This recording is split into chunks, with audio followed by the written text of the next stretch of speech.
And I'm Nick Cook. For Fuller Digital Solutions. This week we're sitting down with the Alumni Association for Glenwood, Jen Wilson. How you doing, Jen? Hi, how are you? Good. So tell us a little bit about the Alumni Association. So the Glenwood Alumni Association, it started in 1996. Tom Nubbing started it, and it was really just a way to have alumni network with each other and be kind of the connecting body for alumni. In 1999, they started doing alumni scholarships. So they did $1,000 scholarships. 1999 was the first year, and it's kind of just, it depends on like what the budget is. We've done between 1 up to 5. Now we have a goal to do 5 scholarships every year. Wow. Yes. So we do that through people becoming members. Membership is $20 a year, and all of those membership dues go into our scholarship fund. We also do fundraisers throughout the year. A big one is our street dance at homecoming. That's probably our biggest fundraiser, and we usually make between $2,000 and $2,500 that night. So what are some of the other things the Alumni Association does? So we've really become very involved with homecoming. We do a 5K run on the Saturday morning of homecoming. We are now involved with the alumni banquet for those who've graduated 50 years ago and older. And we are putting together a cookbook to raise money. So that'll be another fundraiser we do. I make the world's greatest peanut butter pie. So Get your recipe in. There you go. So He does. Little story He of does. that, off topic. So my first year back was 2020, retiring from the Army. COVID. Mm-hmm. So we did Thanksgiving together, and I made peanut butter pie. My grandma taught me how.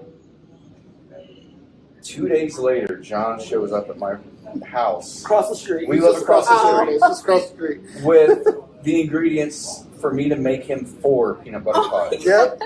And he murdered Well, I 4. had to give him one at least. Yeah. Yeah. So So I'll yeah, give can the you get recipe. us that recipe? yeah. See? Yes. So Yes. been around since 1996. Yes. About the year you were born, Oh, give or take?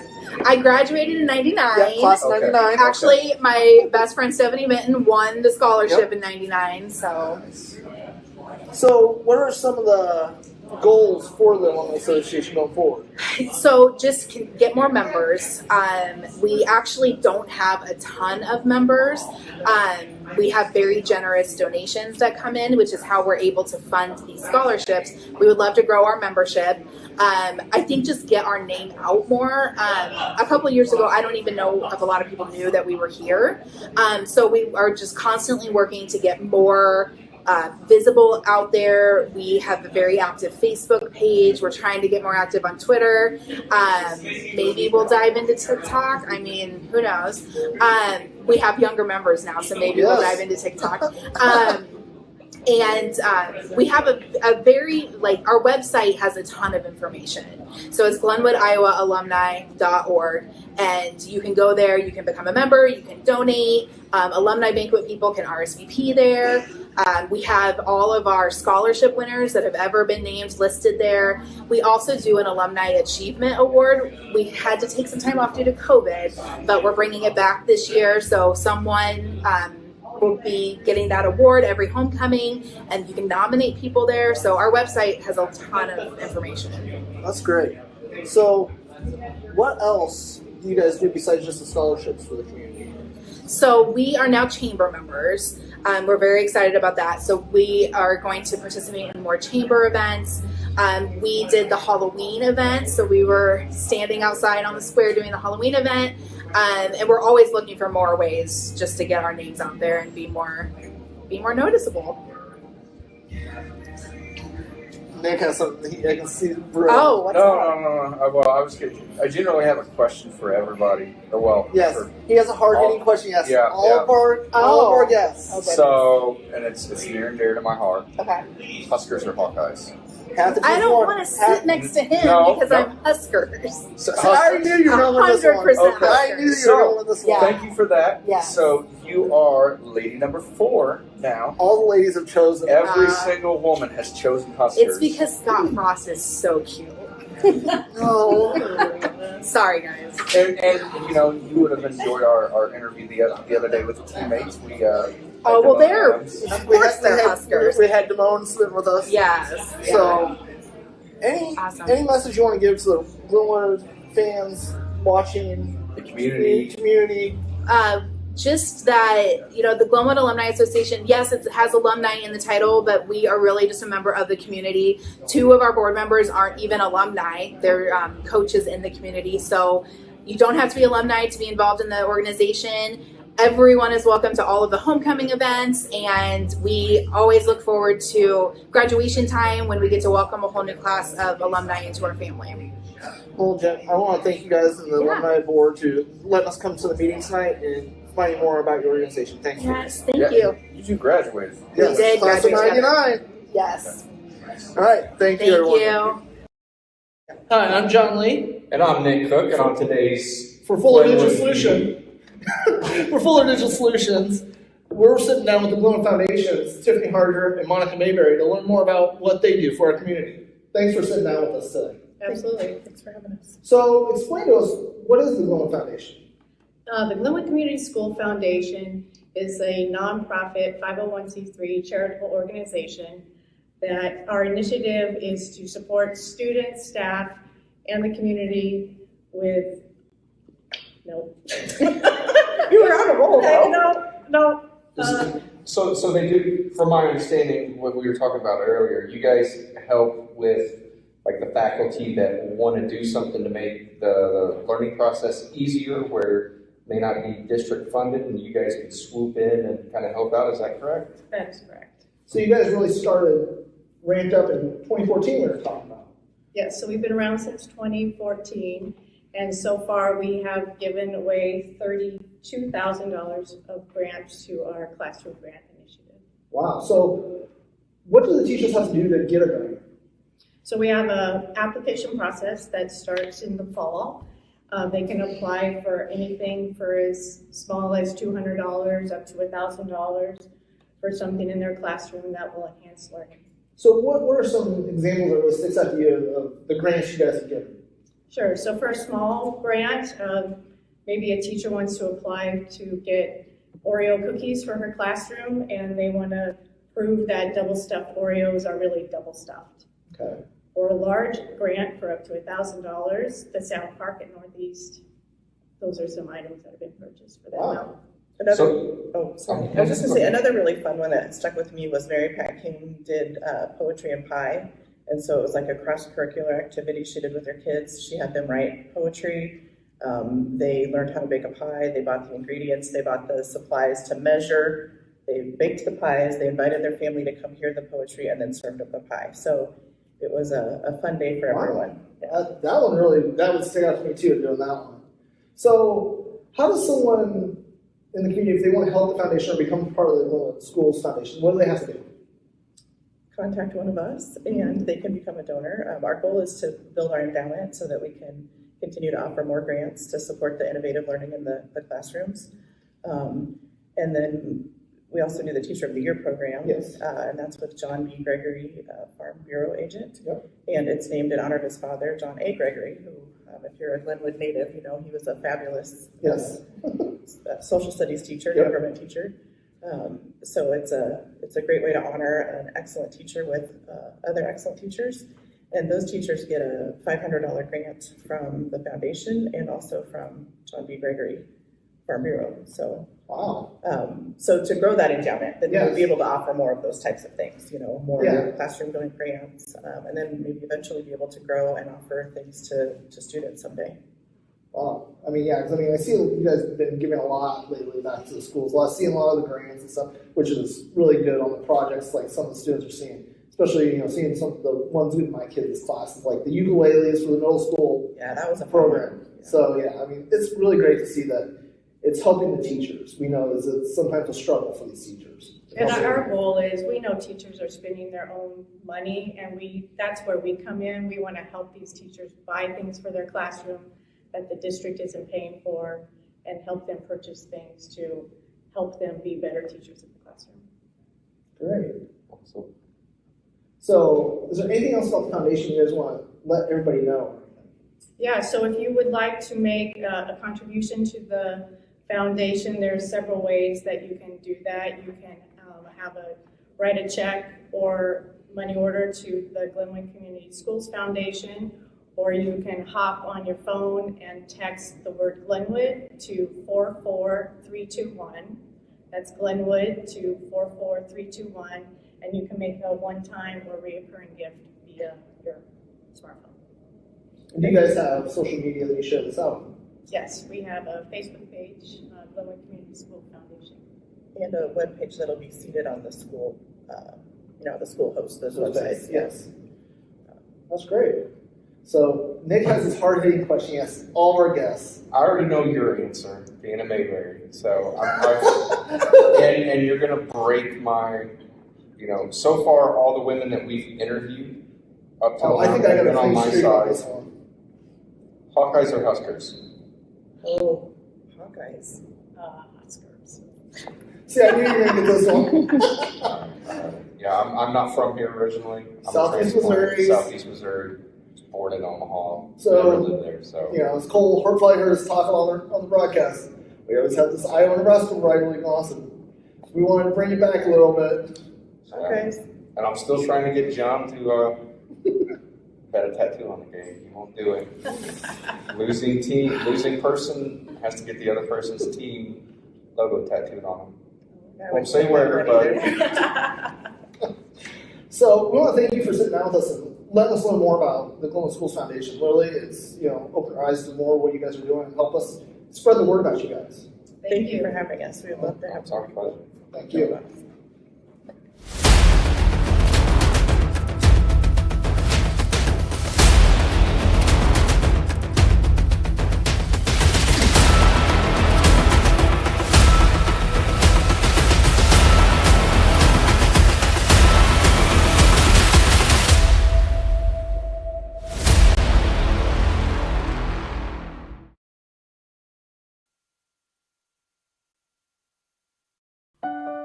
Jim Hughes Real Estate has been a family-owned business since 1973, serving Iowa, Missouri, and Nebraska. Our experienced sales staff is eager to work for you.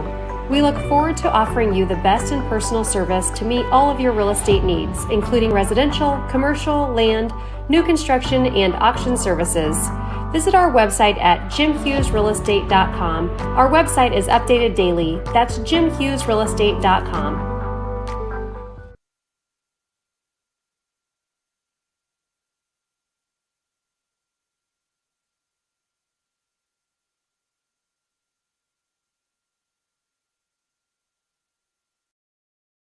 The Glenwood Booster Club celebrates the success and hard work of our Glenwood Rams. Being a Glenwood Booster means making a difference in the lives of our student athletes both today and into the future. Membership is available at all levels and goes directly to giving the Rams everything they need to succeed. The Glenwood Booster Club is proud to support the live stream and proud to support our Glenwood Rams. Contact us and follow us on Facebook to find out how you can join the Glenwood Booster Club. Go Rams!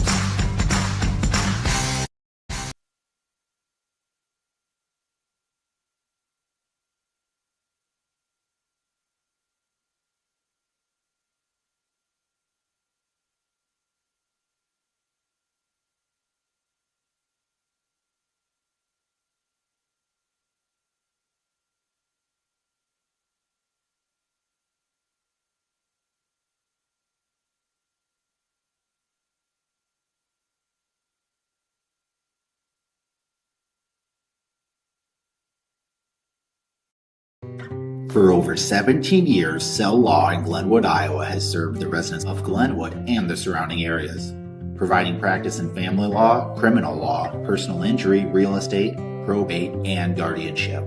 Cell Law is a proud supporter of the Glenwood Rams both on the field and in the classroom. The next time you are in need of legal assistance, consider Cell Law, Glenwood, Iowa. You can contact Cell Law at 712-527-4026. Auto Center in Glenwood is a family-owned dealership that specializes in used car sales. If you don't see the vehicle you want on our lot, we'll do our best to find it for you. At Barrett Auto Center, we believe that after the sale is when we prove our worth as a small-town business. We have a full-line service department with the ability to diagnose, communicate the issue to the vehicle owner, and remedy the issue in a timely and cost-efficient manner. Schedule an appointment at 527-5525. You'll find everything you need with a local, personal touch. At Barrett Auto Center in Glenwood. Digital Solutions started small, but now we're growing as FDS provides live streaming coverage for over 20 schools across 3 different states on our Fuller Digital Solutions YouTube channel. Subscribe to get notified when we go live for your school events. Big events are captured live, and your business can get noticed with advertising during our live streams. Local talent and camera operators are encouraged to contact us too. For future employment, no experience necessary, we will train. For information about advertising or working with Fuller Digital Solutions, email us and follow us on Facebook. Reach your full potential at Sovereign Martial Arts. For over 15 years, Jason Tillman has been helping his students meet their goals in a fun, exciting, and welcoming environment, creating an atmosphere where discipline, respect, fitness, and self-confidence thrive. Sovereign Martial Arts offers programs for every age and skill level. Little Lions for ages 4 to 6, Youth Martial Arts for ages 7 to 12, teen and adult martial arts programs. If you want to get the most out of yourself or your child, come see Sovereign Martial Arts at 431 Sharp Street, Glenwood. Visit their website or check out what they're doing on Facebook.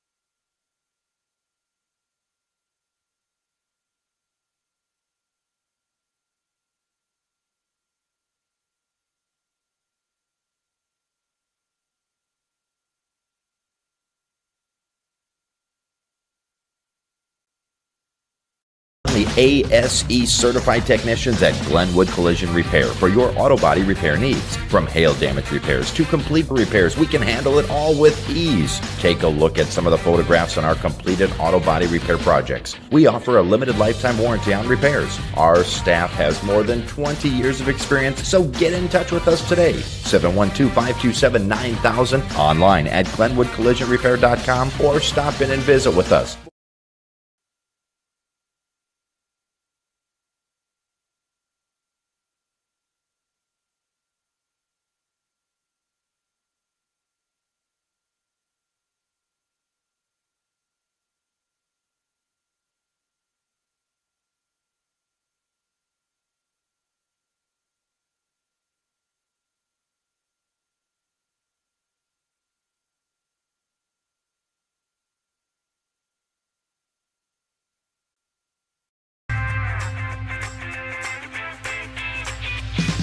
Here it is. This is where my passion is my major. With more than 80 areas of study, dozens of clubs and activities to choose from, and advisors who ask the right questions and offer support, it's easy to be you at Iowa Western.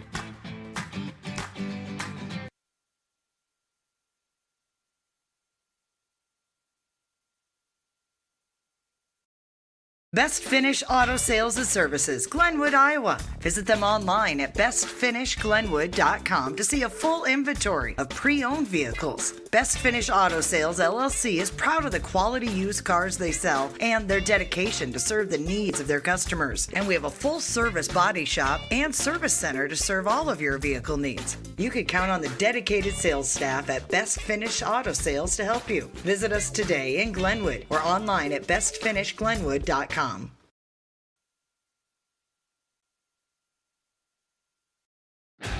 Do you have a worn out driveway or parking lot? Cracked and worn out driveways aren't only ugly. will have a direct impact on your property's value and your business's traffic. Asphalt driveways are more affordable and projects can be completed much faster than concrete, significantly reducing your downtime. So let the experts at Affordable Asphalt do the heavy lifting for you. A family-owned business for over 17 years providing the area with honest quality work at affordable prices. If you or your business could be in need of new or repair, call Affordable Asphalt today or visit their website, affordableasphaltllc.com.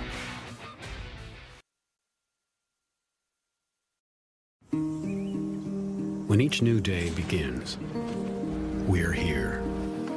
When you want new technology that's tested and proven, we're here. When you need a sounding board or just a good story, we're here. For an ally whose local roots run as deep as yours, or to make next year the best year yet, we'll be where we've been all along, with you from the word go.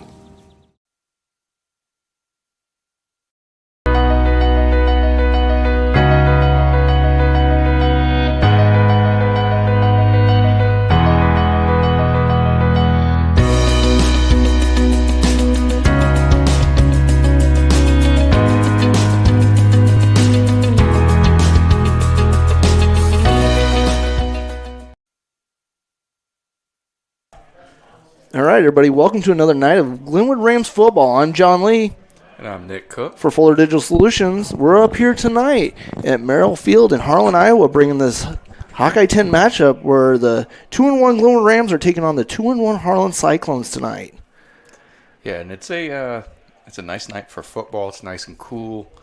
We had a nice, enjoyable ride up here. Yeah. And I'll tell you, though, that food, oh, man. The concession stand was good here. I admit. It's given ours a run for its money. I'll admit that. Yeah, they had some ribeye sandwiches, and you put a little bit of nacho cheese and some jalapenos on it. But, still heart goes to the... Terry and all Mike the guys and down there, Mike that run the concession stand in Glenwood, we really appreciate those guys, coming out early, cooking all the food and getting, all the ladies that help volunteer to run the concession stands is great. And, if you have free time, Mr. Beeson's always looking for volunteers for the concession stand. If you're available for the freshman game before the varsity game, or if you're even available during the varsity game, because they do stream our games in both concession stands for you still to watch, so you can see what's going on the field. And it's not even, good point, John, and not even just Friday nights, but Monday nights. Monday nights for the JV games too. We got girls volleyball going on. All sorts of sporting events. There always is a need for help in the concessions, yes, as well as, I know they're still on the lookout for bus drivers and, yep, I think teachers' aides and whatnot. Yeah. So if you're interested, go to glenwoodschools.org and look for the careers button up in the corner and look for the current openings and see what's out there for everybody. Help to give back to our community. Every little thing helps. Yeah, I even yesterday, I told Sandra with the teammates that, I would volunteer. I would sign up for it that day, that day we got busy, whatnot, and I went and signed up for teammates yesterday. So I'm looking forward to being part of that organization. So, but yeah, anything you can do to help the community is greatly appreciated. So speaking of our girls volleyball, we did broadcast the game Tuesday night in the triple round robin. I can't remember what they call it exactly. Triangular. I just looked it up. Where they played Atlantic and Clorinda, where we went 5 sets against Atlantic in a 2 hours match. Yeah, and Atlantic pulled that out. Yeah, 3-2. And hard fought match. Then the girls came back and won 3 straight sets versus Clorinda. Great, night, for the girls. And then unfortunately last night the girls fell 3-0 to Lewis Central. So but the girls are back in action tomorrow at Red Oak for a volleyball tournament. So good luck to them. And our boys, our cross-country team, actually is going to be traveling to Central College for an invite up there. So, yeah, good luck to those so guys. So a lot of good action going on this weekend with our cross-country and our volleyball team. So good luck to them tonight. I was really impressed with the volleyball team, how they started coming along. I'll admit that. Yeah, and Maddie Roenfeld had a wonderful game. 2 games. 2 games. Evening, we should say. Yes. I started calling her Maddie the Baddie. Maddie, if you hear this, if you don't like that nickname, let me know. I'll stop calling you it. But, yeah, she put on a very good night Tuesday night playing. Yeah, so she was everywhere. Yeah, you can tell they're a very young team. So looking at the field tonight, Glenwood rocking the all white with the black helmet, and Harlan coming out with the gray helmet, gray pants, and the red jersey. I was looking at my Facebook this morning, before I got out of bed, and saw 6 years ago today, we upset Harlan. What was it? Let's see here. 49-41.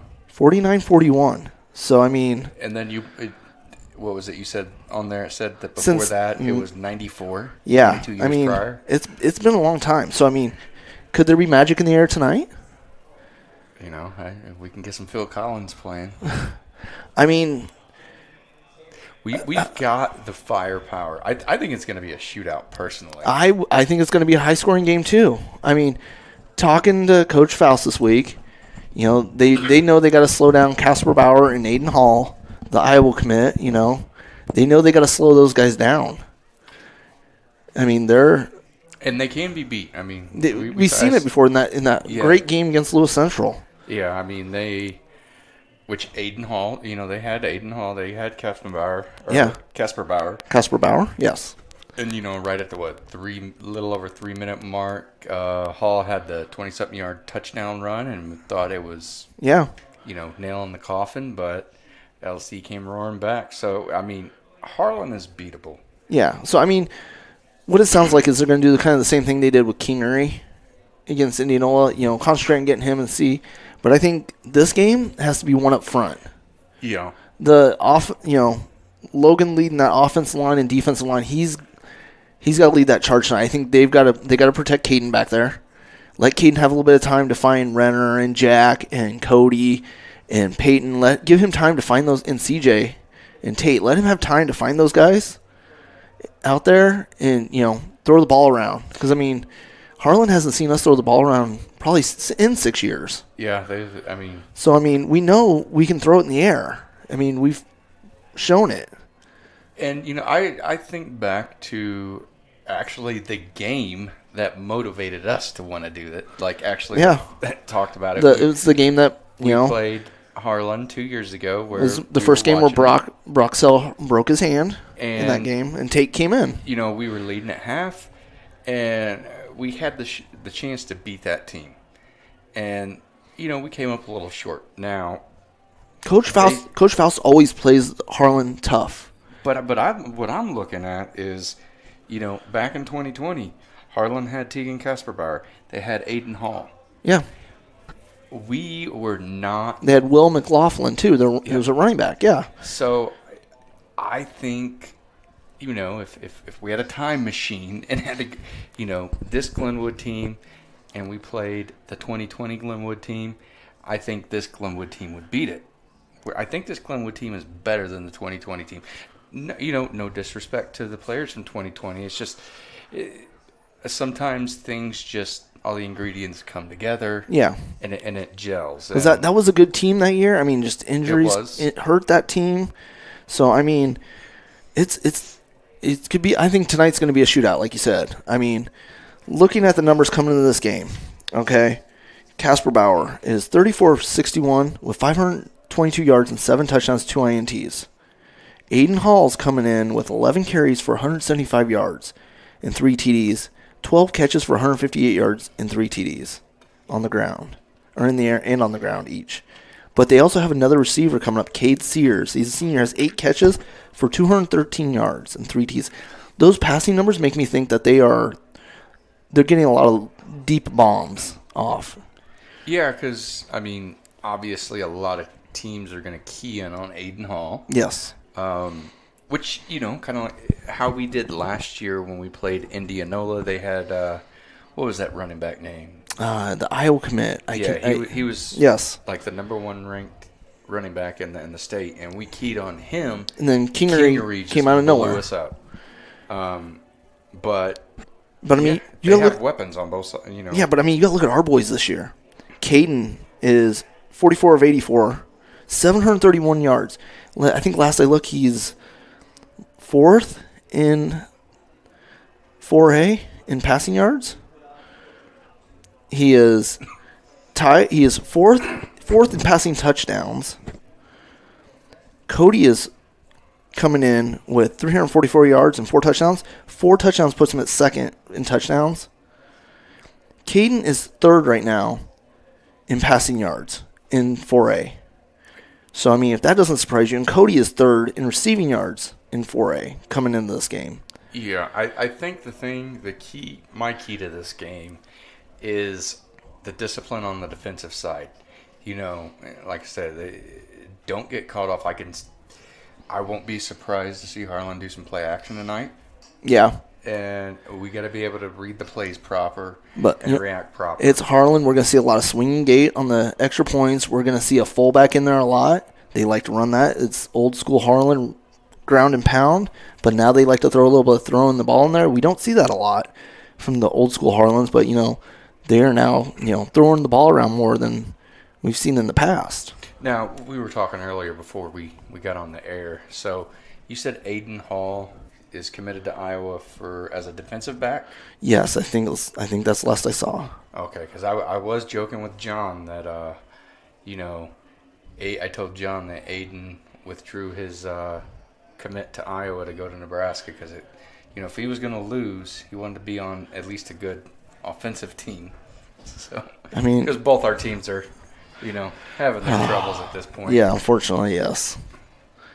Yeah, Aiden is a Iowa commit. He's, you know, going to the University of Iowa to play.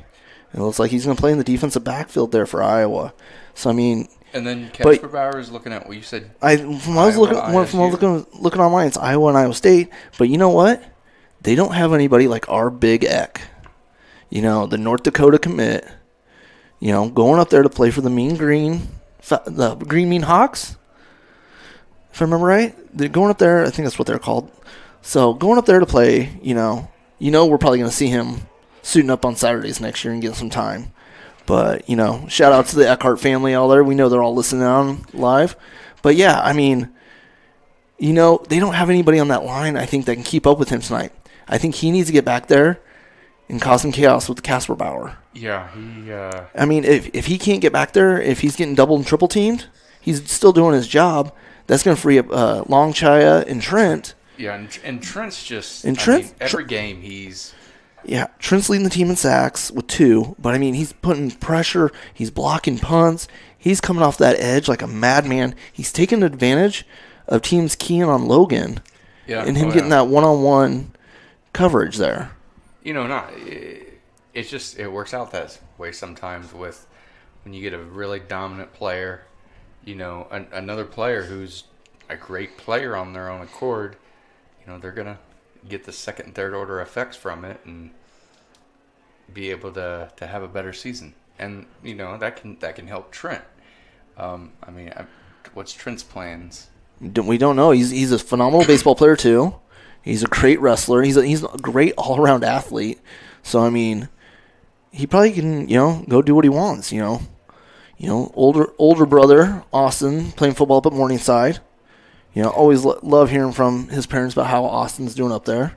And Austin, I hope if you're listening in, you know, we're keeping an eye on you up there, and good luck to you, young man.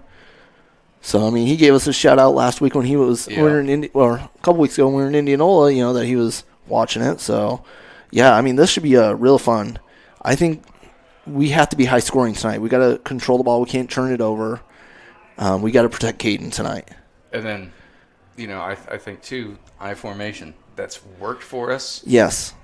And, you know, from what I'm hearing, CJ's going to play multiple roles tonight like usual. They're going to use him like the switchblade knife. You know, that I formation was working good. You know, getting him out there. He gets the ball fast enough where the defensive line can't see him. And they don't know what's going on. And that's getting him a couple yards every carry. Or if they bunch up in the middle, he's strong enough to bounce it out. Oh, looks like Gabu's coming in at 11 again. Yeah, Casey is still lining up at tight end. So they're moving him from the line to tight end. He's still rocking the number 11 tonight. So, I mean, that's good to see. So we're going to take a quick commercial break here, and we'll be right back for the Jim Hughes pregame show.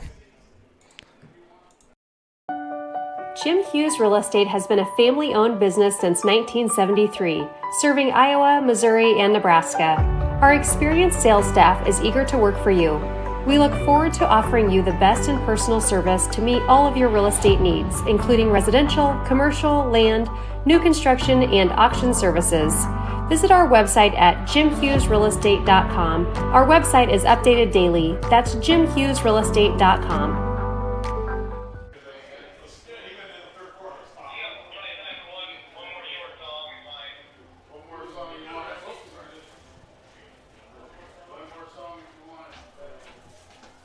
And we're back. John just had to go let the announcers know that Casey. Yeah, you brought up a point. Casey's we're rocking at number 11. It's not listed on the programs as a number 11. He's still rocking. Has him as 54 still. So we want to make sure Casey's out there and making plays. He's getting credit for his name being called out. Yeah. So on another note, so John, you're taking your talents elsewhere. Yes, I'm, starting a new job on Monday. Can't wait, new adventure for me. Just like you started a new one last week, down at our friends at AgriVision there in Glenwood with Mr. Ostrander. Oh, yeah, Jeremy Ostrander. He's, I will have to say, one of our friends asked my wife, he was like, Nick's not a farmer. What? That hasn't... He was surprised that I'm working for it's AgriVision Equipment. I'm sorry. That's the full name. Okay, sorry about that. So, I've learned a lot. I was actually telling John an interesting fun fact about canola, where the name canola comes from. So, I'm loving it down there. I'm having a blast. The people are great. A lot of Glenwood folks work down there. So, if you're listening, hello, and hope you enjoy the game. If not, then I'm going to yell at you on Monday when I come in the office. So, I'm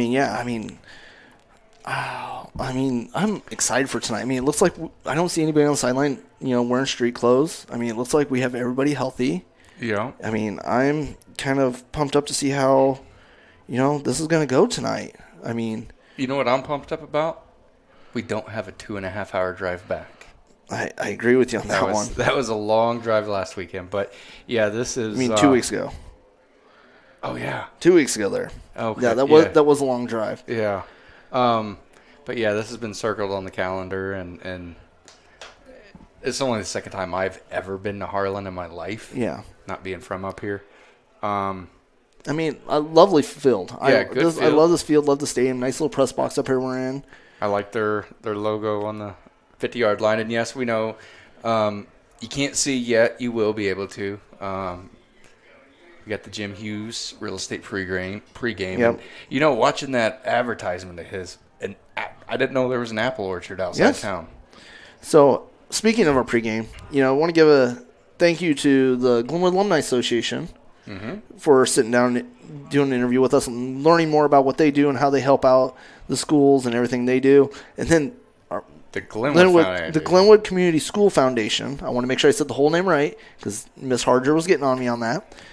It's the Glenwood Community School Foundation that goes out and helps the teachers get They give the teachers grants for projects in the school that help the students, which I think is the greatest thing. Yeah, they do a lot of good, and especially especially now with 5 years ago versus now, how far a dollar can go. Yes. So every dollar counts.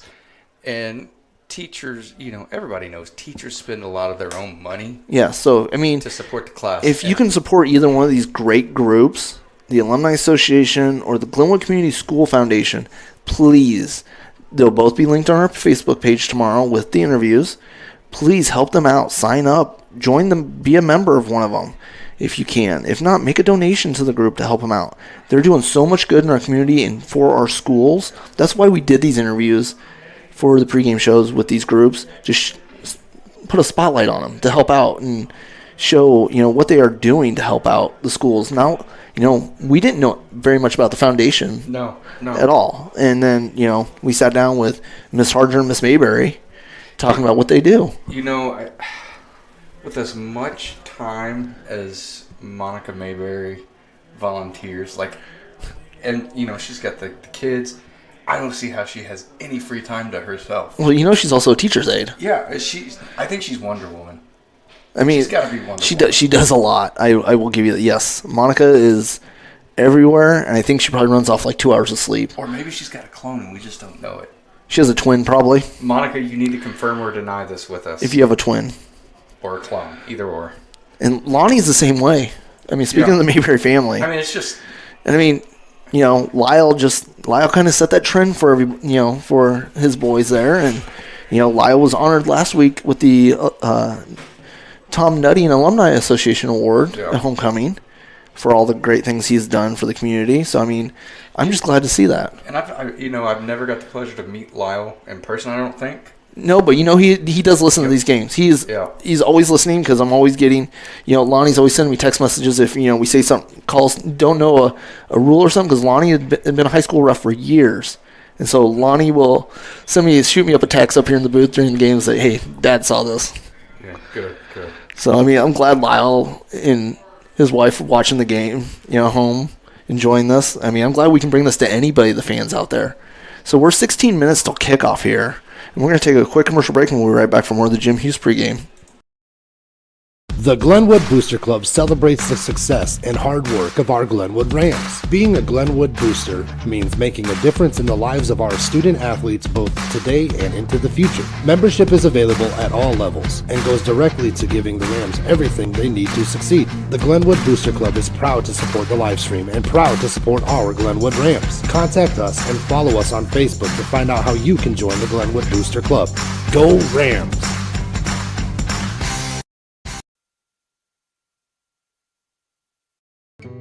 For over 17 years, Cell Law in Glenwood, Iowa has served the residents of Glenwood and the surrounding areas, providing practice in family law, criminal law, personal injury, real estate, probate, and guardianship. Cell Law is a proud supporter of the Glenwood Rams both on the field and in the classroom. The next time you are in need of legal assistance, consider Cell Law, Glenwood, Iowa. You can contact Cell Law at 712-527-4026. And welcome back. So, we got a game within a game here. We got the entertainment of a spider and a fly facing off on the window out here. John tried killing the spider, but I wouldn't let him. Yeah, I mean. So let's talk about tonight's starting lineup. From what we're told, not much changing on it. Caden Anderson's still going to be at quarterback tonight. Tate and CJ are going to be in the backfield, the running back and H-back position. Renner Barnsley, Cody Krause, and Peyton Longmire are going to be out at receivers for the Rams. Then we have Logan Eckhart and Trent with Caden Boogie Flott, and Carson Sorensen and Dylan Wyatt holding down the line there. Then on the defensive side, we have Trent, Logan, and Preston Longchild holding down the up front. CJ and Gavin holding down the linebacker positions with Tyler and Gavin Shaw out the corners. And our defensive backs are going to be Anthony Driscoll-Lee, Colby Fry, Ben Batten, and Keldon Scott. So, but what I'm told tonight is we'll also see Tate Bayberry playing a little more defense tonight for the Rams. So that should be a good one. I still want to know what we call our defense with 3 linemen, 2 linebackers, and 6 DBs. Is it a nickel, a dime, or a dime? Ben is the hybrid position. He plays linebacker and, also the safety. He's like, so it's more kind of a 3-3, I want to say.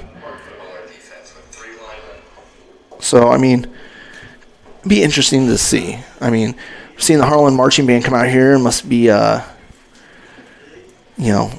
youth night with all the young girls want to be with the cheerleaders. I mean, they have the whole sideline filled. It's kind of like we do at Glenwood.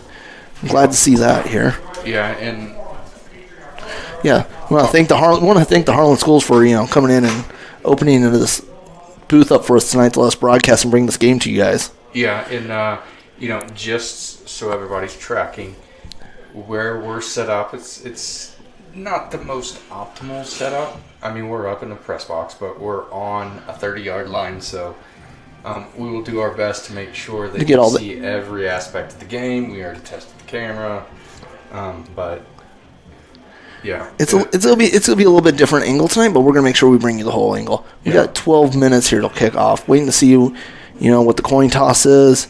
So if we win the coin toss, do you defer? Always. Yeah, you have to tonight. Always defer, and you don't frosted it.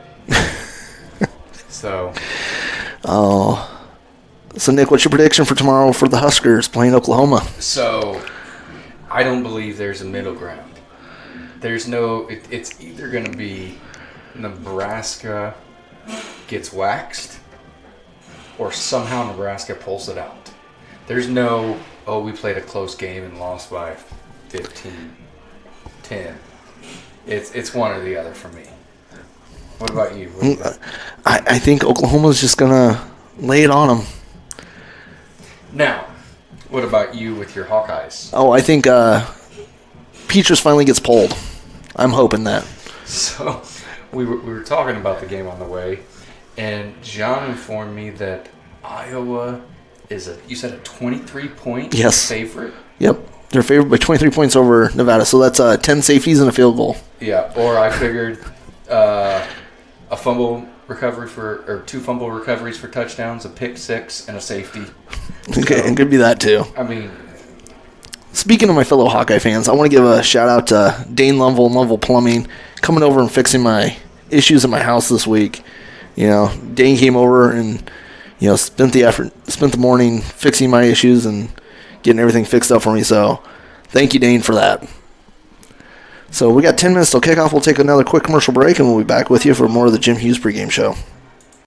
Center in Glenwood is a family-owned dealership that specializes in used car sales. If you don't see the vehicle you want on our lot, we'll do our best to find it for you. At Barrett Auto Center, we believe that after the sale is when we prove our worth as a small-town business. We have a full-line service department with the ability to diagnose, communicate the issue to the vehicle owner, and remedy the issue in a timely and cost-efficient manner. Schedule an appointment at 527-5525. You'll find everything you need with a local, personal touch. At Barrett Auto Center in Glenwood.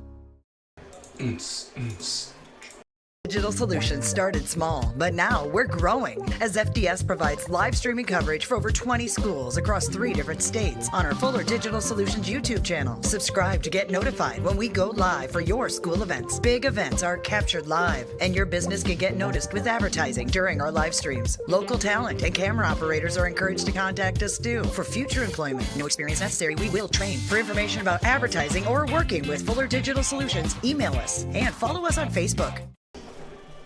All right, we're back here for the Jim Hughes pregame show here in Harlan, Iowa at Merrill Field. How much time we got? We got 9:30 to go until kickoff. Looks like they're getting ready to bring out the flag for the national anthem. Yeah, looks like some vets bringing it out. Harlan's lined up down on the south end of the field, and I can't see our boys from this angle, so I'm not sure where they're lined up at. If they're getting ready for this. So, I mean, I'm ready for it to start. Yeah, let's get a kickoff going here. I mean, it's a 7 o'clock kickoff. It's not a 7:30 like we've had before. It's 7 o'clock. Yeah, it's a beautiful night for some football. It's it's almost hot chocolate weather. Yeah, it's borderline that. Yes, it is. I'll give you that, Nick. So, I mean, who do you think has to step up tonight for the Rams to win? So, I think for us to win on defense, who needs to step up? It's not. It's our defensive backs as a whole. Like, they have to be able to read the play and not get beat. Not let get beat second level. Okay, offensively. Offensively, I mean, I think it all revolves around Caden. I think it revolves around the offensive line giving Caden that time. So I think once they give Caden that time, if he's there. So if Caden has that time, we know he has the arm. I mean, 3 games, 731 yards. I mean, we were at the school the other day and we were looking at the records. It was what, 1,900? 1,900 yards is the record. So I mean, honestly, at this rate, he might get it. Now, I still want to petition Mr. Beeson. You know, you need to accept those 0-game records and change them. I'm pretty sure it's not up to him, unfortunately, because we do have Hoover next week at home. We get Hoover. And tell the good news about Hoover. Hoover won last week. Yeah. We know they were struggling to put together a team last year, or coming this year they're worried about it. Hired a new coach who was an alumni from there. New athletic director. Yeah, new athletic director. I think I read in the article, and they put the team together, and they won. I'm happy for him too. Yes. I mean, with us going up to the game last year, and it was a small showing from their home crowd. Yeah. But we did talk to some of the parents of the players. Yes. And just the kids want to play. Yes. The kids put their heart into it, so it's good to see. I think them get a they had like payoff. 23 kids last year on the team. Yeah. And I guess when I was reading the article this year, they had 40-some. They still doubled it. Wow. And they got a lot of kids who've never played football before. Seniors have never played football before. But it's got to start somewhere. Yeah, so I mean, I'm glad to see that coach out there recruiting.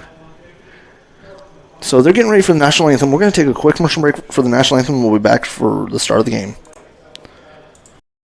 Reach your full potential at Sovereign Martial Arts. For over 15 years, Jason Tillman has been helping his students meet their goals in a fun, exciting, and welcoming environment, creating an atmosphere where discipline, respect, fitness, and self-confidence thrive. Sovereign Martial Arts offers programs for every age and skill level. Little Lions for ages 4 to 6, Youth Martial Arts for ages 7 to 12, teen and adult martial arts programs. If you want to get the most out of yourself or your child, come see Sovereign Martial Arts at 431 Sharp Street, Glenwood.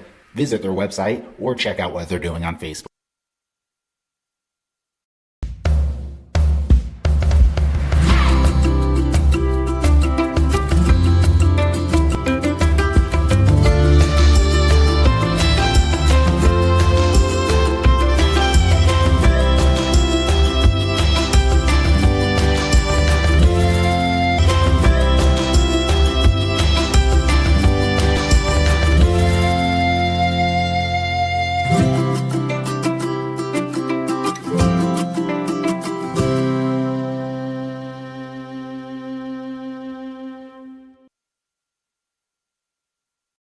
ASE certified technicians at Glenwood Collision Repair for your auto body repair needs. From hail damage repairs to complete repairs, we can handle it all with ease. Take a look at some of the photographs on our completed auto body repair projects. We offer a limited lifetime warranty on repairs. Our staff has more than 20 years of experience, so get in touch with us today. 712-527-9000, online at glenwoodcollisionrepair.com, or stop in and visit with us.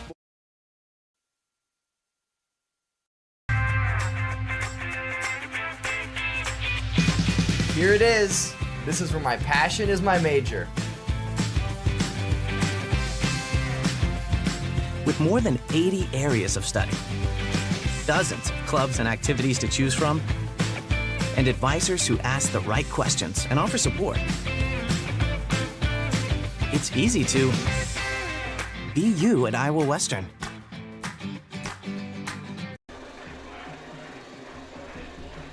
All right, welcome back to the Jim Hughes pregame show from Merrill Field here in Harlan, Iowa. As we're getting ready with 3 minutes to go till kickoff with this Hawkeye 10 matchup, the Glenwood Rams taking on Harlan Cyclones. So, final score, where do you see that? I want to see a repeat of the 6 years ago last time we had the upset. 49-41 Glenwood. Okay. What do you say, Nicholas? Once again, I think it's going to be a shootout as well. Don't shoot me. I'm always an unbiased realist, try to... Yep. I think it's going to be 42-34 Harlan.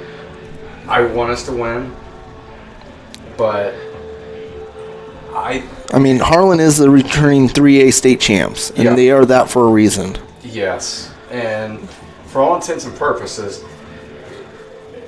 they should have won the game against LC, but they didn't. That's their own fault. Yeah, LC capitalized on errors. But you've got. And we've got Logan. And we've got a lot of capable players, but they have Casper Bauer and then Sears and Hall. I mean, that's asking like we have to play a perfect game. Yes, we cannot have turnovers this game. You have to capitalize on to win this game. Glenwood's got to capitalize on any errors that Harlan makes. Any slip up they make, you got to capitalize on that, even if it's 3 points from Connor King. Coming out and kicking the field goal if we have to. You got to get the points when you can get the points, and then you have to, not turn the ball over. You have to, like you said, play a perfect game.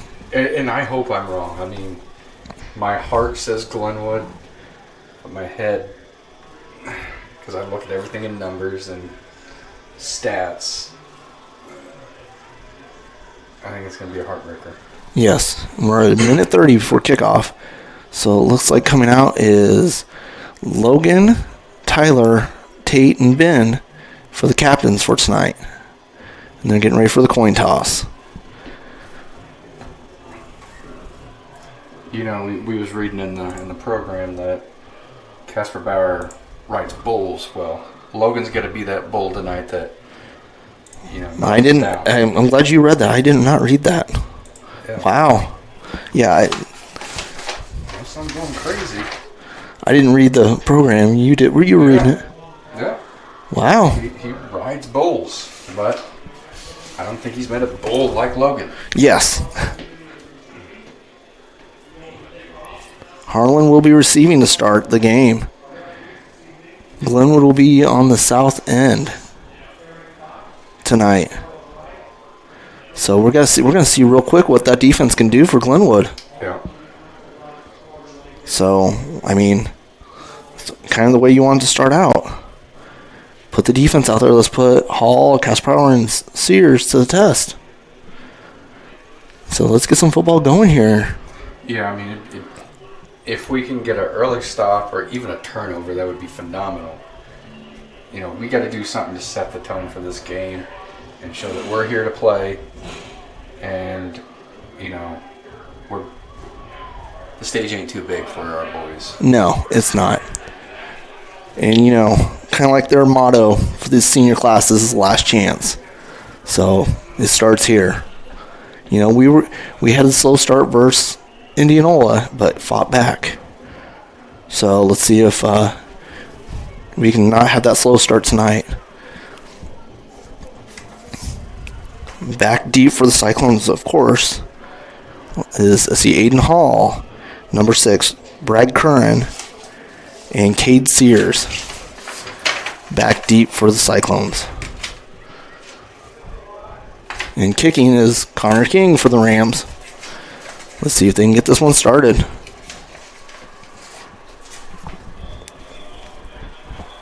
we go. And it's deep. Oh, yeah. And it's out of the back of the end zone. Great kick by Connor. No, that's actually Gavin Schau looking over. Yeah, it was Gavin kicking it tonight. So, let's see what Casper Howard can do coming out here for the Harlan Cyclones on his first possession. Kind of what you want to do. Pin him back deep. Make him start on the 20. I think they're going to try. I would be surprised to see him try to do a heavy dose of Aiden Hall to start. Try to control the ground and then open up the passing game. But you know what? I'm already wrong. Harlan's empty backfield, 5 wide for the Cyclones here. And Tate is in. Tate's back there playing safety. Oh, and they hand off to Hall. He's around the corner. He's at the 40. And Tate's going to bring him down from behind about the 45-yard line. Yeah, they like to run him in motion, Hall, a lot, and get him that yardage. I think there was a little miscommunication on that one. Tate was late getting into position there. Not a normal Harlan formation you see with the 5 wide. Usually we see the I formation or a single back coming out of Harlan.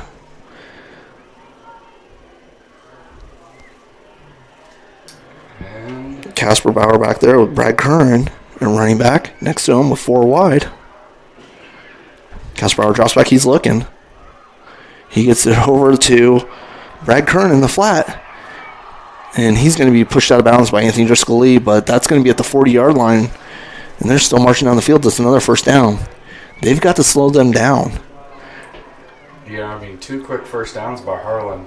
Not what we wanted to see. So, I mean, the clock's ticking, though. It's 11:22. I mean, it's only taken off 38 seconds. Coming out in that I formation, here's that fullback that Harlan likes to use. Hand off to Kern. He's met real quick by Eckhart.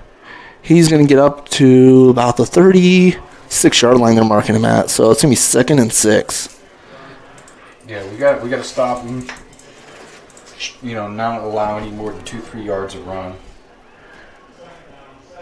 So let's see they're saying a 3-yard gain. They're calling it now officially. Make it 2nd and 7. And there they come out with the I formation with Kern and Kinkle in the backfield, the fullback. Hand off to Kern again. And there's a flag in the backfield. It's probably going to be holding. Because it looks like Trent was coming off that side and he was getting pulled down. Yeah, and Gavin Shaw with the tackle on that.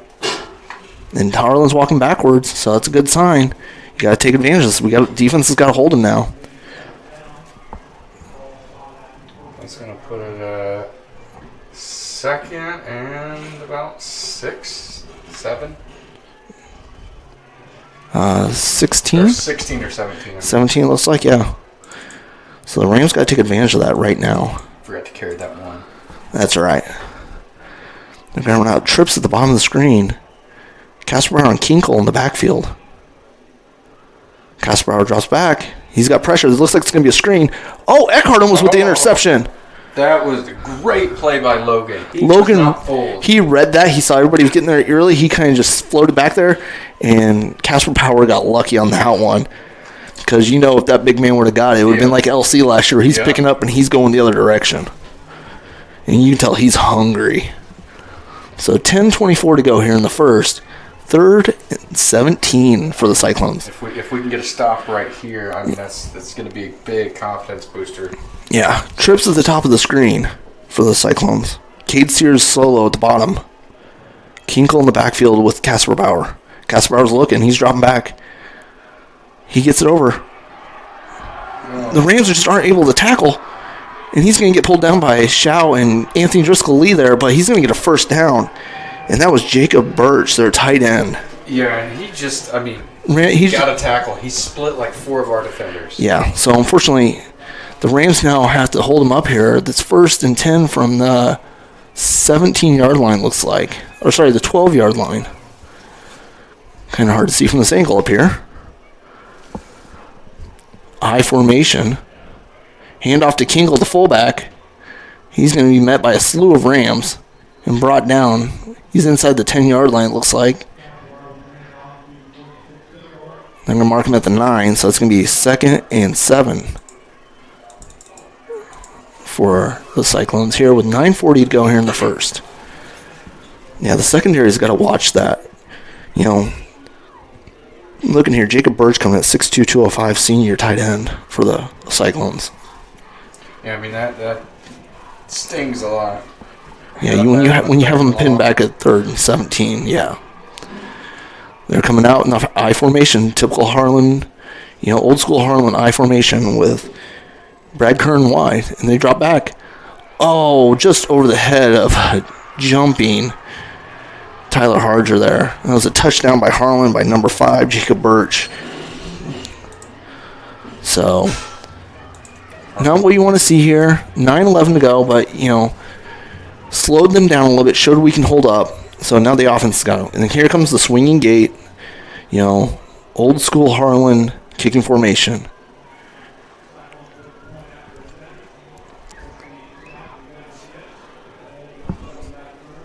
On to kick is Steven Linen for the Cyclones. See if the Rams can make something here. Oh, almost had a block there by Anthony Driscoll coming around that edge, just out of a diving reach. So it's going to make the score 7-0 here with Harlan. We'll take a quick commercial break and we'll be back for the kickoff. Do you have a worn-out driveway or parking lot? Cracked and worn-out driveways aren't only ugly, but have a direct impact on your property's value and your business's traffic. Asphalt driveways are more affordable and projects can be completed much faster than concrete, significantly reducing your downtime. So let the experts at Affordable Asphalt do the heavy lifting for you. A family-owned business for over 17 years providing the area with honest quality work at affordable prices. If you or your business could be in need of new or repair, call Affordable Asphalt today or visit their website, affordableasphaltllc.com. All right, and we're back. Stephen Lyon getting ready to kick off for the Harlan Cyclones. Back deep is Peyton Longmire, Anthony Driscoll Lee, and Jack Johnson for the Rams. You think they're going to kick the Longmire? A lot of teams have been avoiding him a lot, and unfortunately with the bright neon green gloves and neon orange spikes, you can't hide him. And that one's going to go in the end zone. And that's not going to be returnable. So the Rams are going to take over 1st and 10 from the 20. So let's see what Caden can do out here for the Rams. Yeah, I mean, our boys have to answer. I think this drive is going to be the indicator of the rest of the game.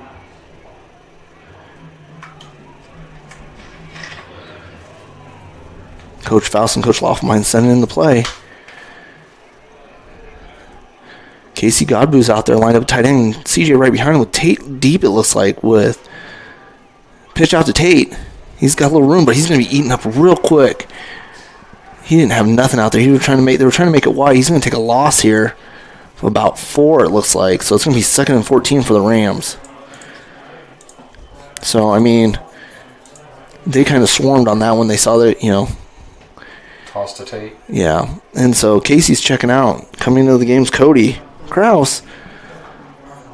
You got twins at the top of the no, 4 wide. Sorry, I can't see. Caden's dropping back. He's looking. Gets it over to Cody. Cody's going to be at about the 25-yard line. 26 looks like they're marking at. So it's going to be 3rd and 4. I think that's what you got to do here on this. Yeah, I mean, you got to put it in the air. You can't go away from what's been working for us this year. Yes, historically, Glenwood's been a running team, but passing game's our strength this year. Yeah, CJ's coming out here, and Casey Godbout checking in, the big tight end, moving from line to tight end. 8:04 to go here in the first. Caden drops back. He's scrambling, gets it over to Tate. And Tate's going to loses about... I think he's right at the... No, he's at the original line of scrimmage, so he's losing yard. He lost about 5 yards on that, making it 4th and 9. Not the way you want to start. No. On a 4 and out. You want to give that defense a little bit of a break here. Yeah, it looks like Kate Sears back to receive it for Harlan. So let's see if Caden can get a good punt off here. Casey in motion. They like to send him around motion to get Harlan to jump a little bit. Taking their time off the clock, kind of controlling that. High snap, but he gets it. And that one's going to go out of bounds. And Harlan's going to step shop at the 35-yard line. High snap there. Didn't get back to Caden. Caden luckily, saved it and was able to get it back there. Let's see if the defense can maybe do something.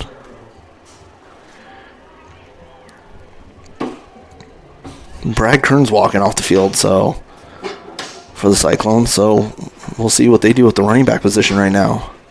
I mean, they can always fall back on this guy I heard of called Aiden Hall. Yes. But Harlan coming out. Empty set. 5 wide, 4 at the top of the screen. Aiden Hall alone by himself at the bottom. And there's a flag they're calling. It looks like I think they're going to get... Start, maybe? Maybe Ben maybe came a little bit early. I'm not sure what they're calling here, but Harlan's moving back, so maybe that's plays advantage of Glenwood. Because it looks like Ben was coming off that edge on a blitz. False start on Cyclones. Glenwood's got to capitalize on this one. 7:09 left in the first. Making it 1st and 15 still for the Cyclones, though. So it bounced them back to the 40-yard line. So, I mean, yeah, you saw Ben lining up there, getting ready to come off that edge. Ben batting there. So, 5 wide. Again, Hall alone at the bottom of the screen, 4 at the top. Casper Brower dropping back. Looks like it's going to be a little screen. Gavin Connell misses him on the tackle. And Anthony Driscoll is going to get him pushed out of bounds. That was number 14, Cade Sears with that. And that's going to bring up second. And where are they marking that at? Second about 6. Yes, a little 2nd and 6 on that one. A little screen there. They used the 4 receivers to empty out the defensive backs, and Sears was able to just sit down in the flat there. So 7:02 to go here in the first. Kinkle's back in at fullback. Yeah, Harlan, their typical fullback fullback there. Kinkle's back there alone with Casper Bauer. 4 wide for the Cyclones, with Hall lining up in the slot. Casper Bauer drops back. He gets it over to number 5, Jacob Birch, but he's brought down real quick by Gavin Schau. But he's still going to have enough for a first down there. So that's going to give him 1st and 10 at the 29-yard line. I mean, Gavin came up real quick and met him as soon as he made the catch on that coverage. So good to see that. Didn't let him make any extra moves there. Yep, no yards after the catch, really. Casper Bauer comes out in the I formation. Brad Kern and Kinkle behind him in the I formation. Hand off to Kern, and he's met real quick by Trent Patton for a loss. Trent came off that edge and pulled him down from behind. Yeah, he did. That's going to be loss of about 1 or 2. 1 yard loss. So 2nd and 11 for the Cyclones here. Yeah, Trent came off that edge like a madman. He came off the far edge and came around the side and caught him, because they were trying to run right at Logan. I formation again for the Cyclones with Kern and Kinkle in the backfield. Casper Bauer drops back. He's putting one up right over the head of Schau. Touchdown number 14. Cade Sears for the Cyclones puts them up 13-0 right now with 5:54 to go here in the first. Sears kind of just got through that coverage there on Schau, unfortunately. So let's see if the Rams can do something, get back into this. They got to answer on this next series. They can't go 4 and out. Can't have a slow start like last time, like Indianola. Yeah, definitely not. Steven lining on for the extra point for the Cyclones.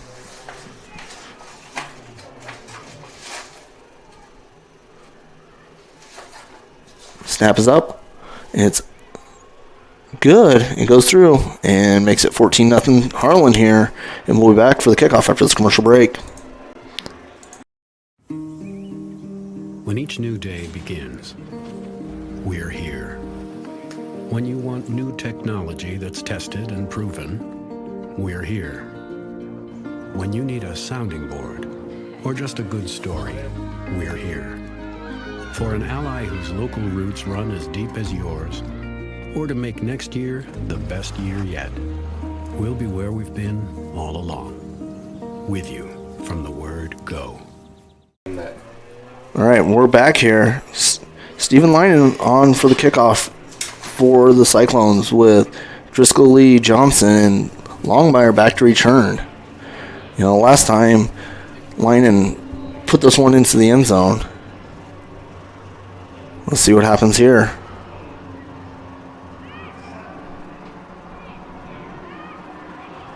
Here's the kick. And this might be returnable for Longmire. He's going to be able to return it here. He's trying to make some moves here. He's going to be up about the 19-20 yard line to see where they mark him.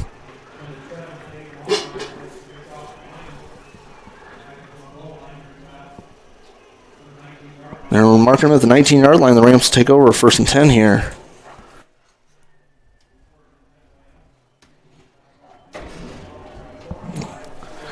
So let's see what the Rams come out with this time. Yeah, I formation of ourselves. We got Peyton Longmire by himself. Heavy formation. We got tight ends in there. Tate goes in motion. Hand off to CJ. CJ's got some room. CJ's going. He's at the 35-40. He's at the 45. He's going to be pushed out of bounds. Great run by CJ. And there's a flag late hit. CJ got pushed late out of bounds. Looks like Hall road pushed him late out of bounds. So that's going to tack on 15 to that run.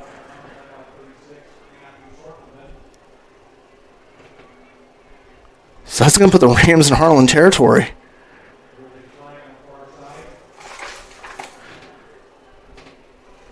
They're saying that he was out at the 46-yard line. And they're going to walk it off from there. So I should put him at about the 31-yard line.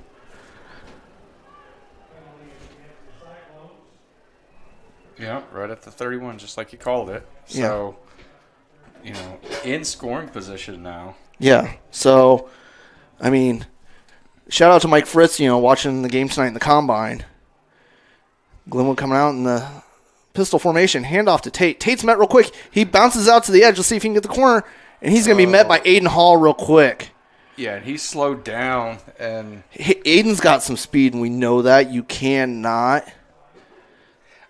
slow down Hall. And that's a 3-yard loss there. Yeah, I think if we're going to have success tonight on the ground, it's going to have to be between the tackles. Yeah, we can't bounce it out tonight. Hall is too quick. I mean, he's proven it being a Hawkeye 10 track champion. He is blazing fast. So, yeah, because, I mean, his speed negates Tate's. Yes, it does. So, Anderson drops back. He's looking deep for Kraus. He's got Cody in the end zone. Touchdown, Rams! The Rams answer back quick, and that's what you need right there. Open it up, get it in the end zone. So Rams cut the Harlan's lead in half now. The defense now needs to come out and make a stop. Yeah, he just got right past Cade Sears, and perfect throw by Caden. Yeah, I mean, we've proven we have the firepower there. Connor King on for the extra point. Let's see if he can get this to help out the Rams with Kellen Scott holding.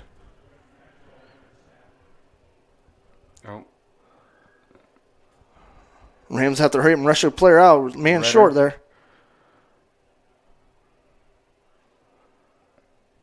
Kick is up.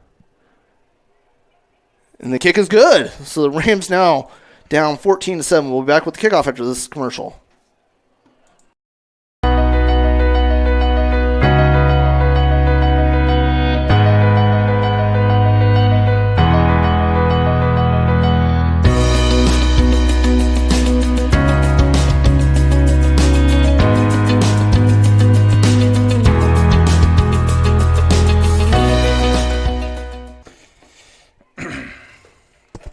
Breaker 1-9, We're breaker back 1. now, and so the Rams struck quick. I mean, hand off to CJ. CJ gets a big run.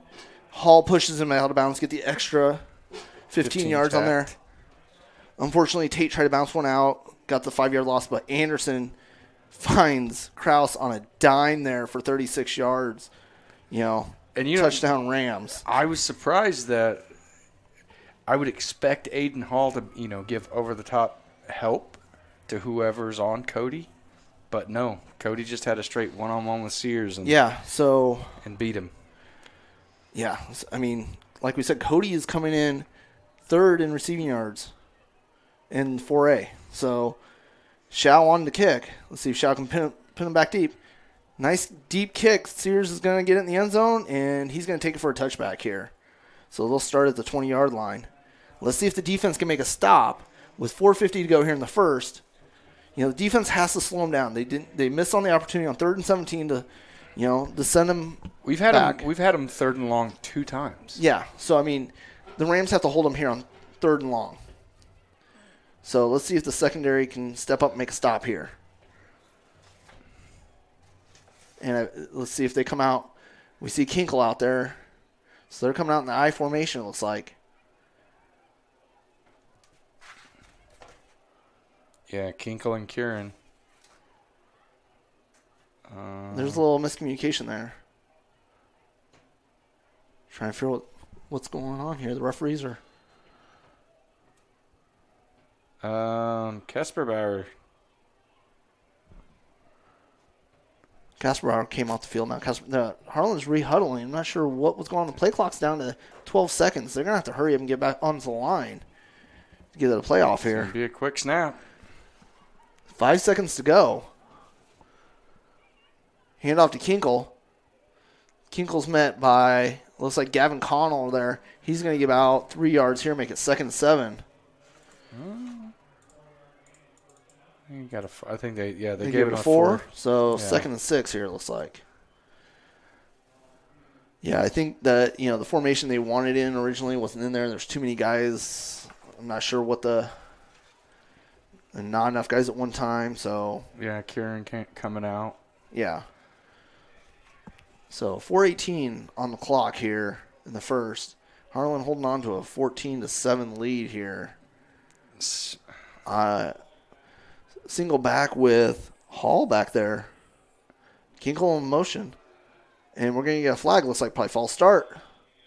See, and this is where we have to take advantage of it. It's going to be 3rd and long, or 2nd and long still. I mean, Harlan's shooting themselves in the foot. Harlan's giving us opportunities. That's going to make it 2nd and 11 here. So Glenwood has to capitalize right now. So let's see here what happens. The defense has to take advantage of this opportunity. I think they're going to try to get it in Hall's hands. Pistol formation with Kern and Kinkle in the backfield. Casper drops back. He's looking deep. He's got a man, and that's Sears, number 14, and he's going to take it in the end zone. Touchdown, Harlan. And Sears, that kid has some speed too, because he made Harger just he seem normal. Yeah, we got to get some help over the top for these boys. Yeah, the secondary, they can't do it one-on-one, it looks like. No, they can't. I mean, they're past. I mean, they're just too fast for us if we do one-on-one. Yeah, we know Hall's fast. Sears has shown he's fast too. And Casper Bauer's just able to throw it up there and let them run under it is what we've seen so far tonight. And this is, we're in the first quarter and lining in for the extra point for the Cyclones. So, I mean, Rams have to take advantage of the mistakes that Harlan makes, but we need to get some help over the top on that secondary. Almost another block again by Driscoll Lee coming off the edge. I think eventually he might get one tonight, but the extra point goes up, and it's good. Making it 21-7 here, and we'll be back after this commercial break. The Glenwood Booster Club celebrates the success and hard work of our Glenwood Rams. Being a Glenwood booster means making a difference in the lives of our student athletes both today and into the future. Membership is available at all levels and goes directly to giving the Rams everything they need to succeed. The Glenwood Booster Club is proud to support the live stream and proud to support our Glenwood Rams. Contact us and follow us on Facebook to find out how you can join the Glenwood Booster Club. Go Rams! All right, and we're back for the kickoff here. Lining out for the kickoff. Back deep for the Rams looks like Johnson, Driscoll Lee, and Longmire. 3:32 to go here in the first. With the Cyclones holding a 21-7 lead here on this Friday night Hawkeye 10 matchup. Yeah, once again we had Harlan in a 2nd and long. Yeah. And that one's going to go in the end zone. Longmire's going to let it go. And they're going to start at the 20-yard line where Anderson's going to start off.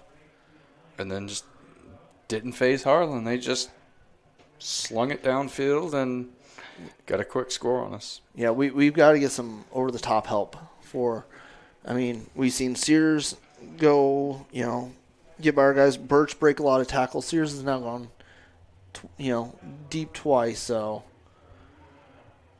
let's see if Coach Faust can get something rolled up here.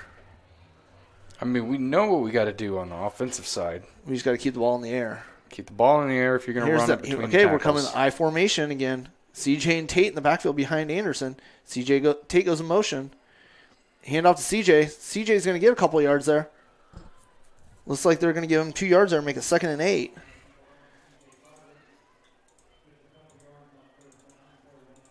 We'll take that every day right there. I mean, a couple yards, that doesn't hurt nothing. We've seen that I formation's working. I mean, we're getting some plays there. CJ's able to get the ball fast enough where that defensive line cannot react.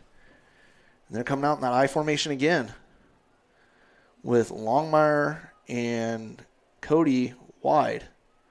Hand off to Tate. And Tate is going to get back to the line of scrimmage here. It's going to make it 3rd and long for the Rams with 2:44 to go here in the first. So let's see what the Rams can do here. They got they got to put it in the air. Yeah, I mean, that's what's working. Barnsley checking into the game now for the Rams. Looks like they're going 4 wide, it looks like. Trips to the top of the screen with Cody one-on-one with Sears. And Aiden is up top, Aiden Hall. CJ goes in motion. Anderson drops back. Cody's going deep. Cody's got it. He's at the 40. He's going to be step out of bounds at about the 35-yard line. 1st and 10 Rams. And that was great concentration by Cody. I mean, he just caught that over Sears. 2:08 to go here in the first. And this is what the Rams need to do. They need to capitalize on that. And if they're covering Hall over the top, they're leaving Cody one-on-one. We know Cody can win that. Yeah, I was worried having CJ in motion down to Cody's side. Casey Gabu checking into the game. The big tight end. I formation looks like. Nope. CJ line in the H-back formation with Tate deep. Pitch out to Tate. Tate's going to get... It's once again, and that's number 10, Brent Van Bale. The linebacker blowing it up, making it 2nd and 14, it looks like here. Do not run it outside. It's obvious. I mean, yeah, we're not getting anything outside right now. Between the tackles, we're getting it, punching it out, but we can't do these pitches outside tonight, unfortunately. Harlan's too fast. With 1:40 to go here, the Rams are 2nd and long. Team speed, they're too fast. Yes. We can win some individual matchups, like obviously Cody's shown that, but Cody's got one-on-one coverage right now. Trips at the bottom of the screen. Oh, Aiden's down there. Longmire. Oh, Cody almost with a one-hand catch there. He had room, but Anderson's under pressure. He looks like he had number 53 for Harlan. Gunnar Schmitz coming through, putting on the pressure here, making it 3rd and long for the Rams with 1:19 to go here in the first. Yeah, I mean, if Caden just had a split second there longer, he had Cody wide open there at about the 35-yard line, and he had room to make some people move and possibly get close to a first down. Shotgun formation for Anderson with Mayberry in the backfield. He drops back, and he throws it right into double coverage. They saw it coming. Interception by Sears, it looks like, at about the 19-yard line. Yeah, and they saw it coming. They were double covering Cody here. Gunnar Schmitz was, right in his face and hit him as he threw it. Yeah. But, Caden did throw off his back foot. It was still a good throw off his back foot, but, I mean, he threw into double coverage, unfortunately. So Harlan's going to take over here at the 19-yard. They're marking at the 20, it looks like, with 1:14 here in the first with a score of 21-7. The defense has got to make a stop here.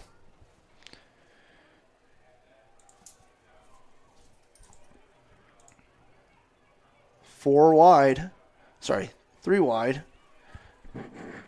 Casperauer's dropping back.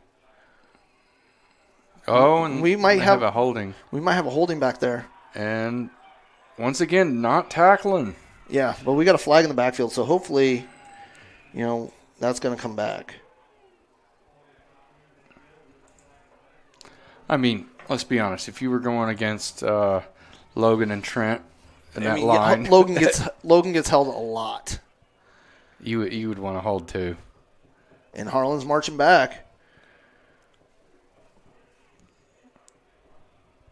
So that's going to put it. Holding 2nd and 1st and 20. 1st and 20 for the Cyclones.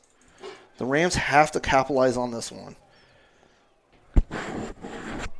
So let's see what the Rams secondary can do here. They got to make a stop here, or possibly even get a turnover on this. With 1 minute to go here in the first.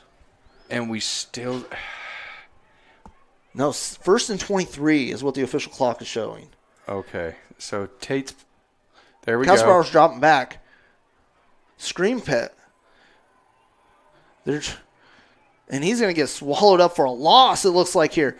That's a 1 yard loss, making it 2nd and 24. They try to screen. Looks like, you can't tell from here.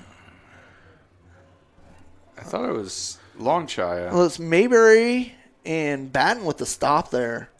Longshire came out to the flat to cause some chaos and caused, Brad Kern was trying to get that little screen there, caused him to run around, and Tate and Ben were able to clean him up. Now, the good news is, at least I noticed on that play, Tate and Ronnie both dropped back to give over-the-top coverage. Well, so that's good here. So it looks like they're going to let the clock run down and go into the second quarter here. We'll take a quick commercial break and be back for the second quarter. For over 17 years, Cell Law in Glenwood, Iowa has served the residents of Glenwood and the surrounding areas, providing practice in family law, criminal law, personal injury, real estate, probate, and guardianship. Cell Law is a proud supporter of the Glenwood Rams both on the field and in the classroom. The next time you are in need of legal assistance, consider Cell Law, Glenwood, Iowa. You can contact Cell Law at 712-527-4026. All right, we're back here. About to get the second quarter started. Harlan's holding on to a 21-7 lead, but pinned back deep in their own end zone right now. 2nd and 23, and they're on the 7-yard line. So they had a holding call. They tried to run a screen here. Mayberry and Batten blew it up, got a 1-yard loss on that one. So let's see if the defense has got something drawn up here to get them to 3rd and long and possibly 4th and get the ball back into the hands of Anderson. Because this is going to be interesting to see what they do here. So it looks like, they're going back with 2 safeties with, Ronnie and Tate back there deep. Looks like they're probably playing some over-the-top coverage. You got Harger and Shao at the corners. Kellen Scott and Ben playing those hybrid slot positions with Gavin Connell in the middle. It's like on the line you have Trent, Boogie, Longchaya, and Scarnulius. They're going 4 wide. Yep, and they get it over to Hall, it looks like. Nope, sorry, that's not Hall. That was Jacob Birch again. And he's going to be just short. He's going to be about the 27-yard line. So that's going to bring a 3rd and short for them. That big Birch, big bodies ran that slant route. It's going to be 3rd and 3, they're calling it here, and start in the second. The Rams defense has got to make a stop here.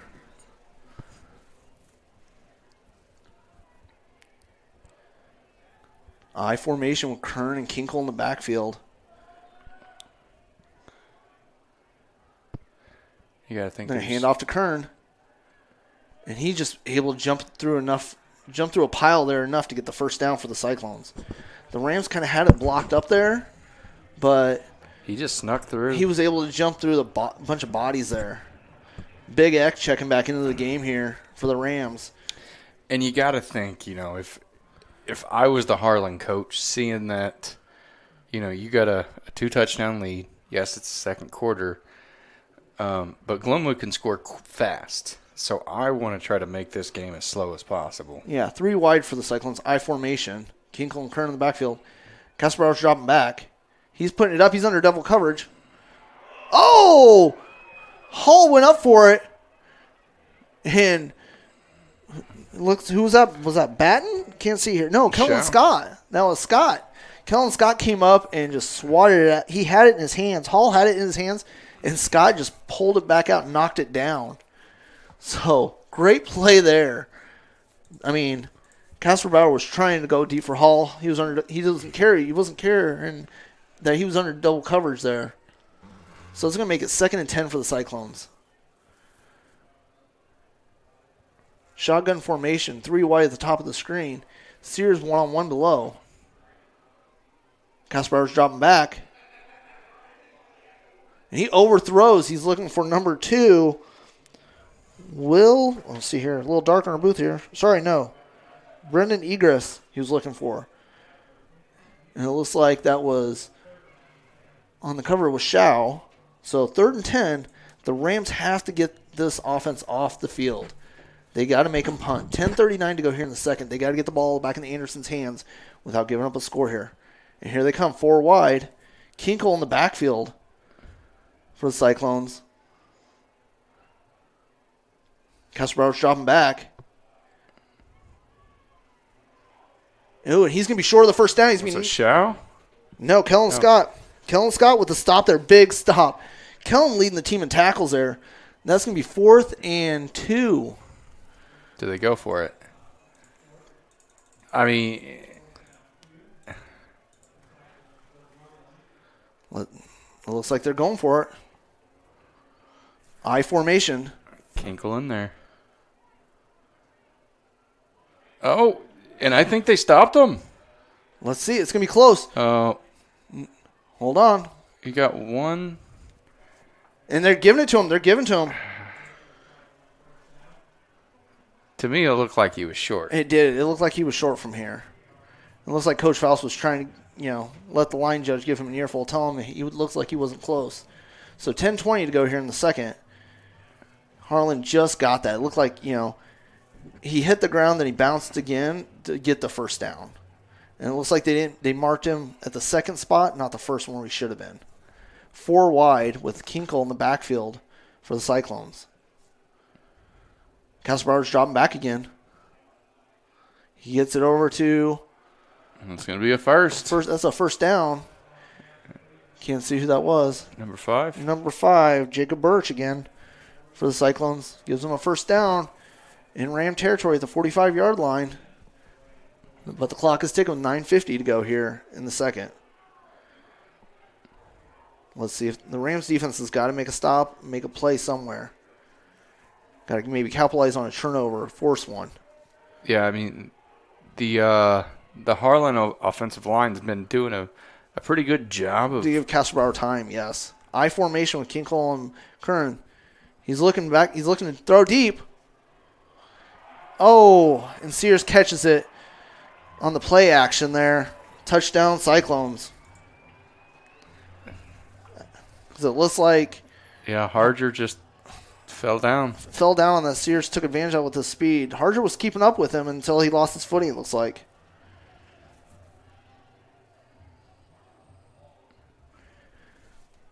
Swinging gate with Linen on for the extra point.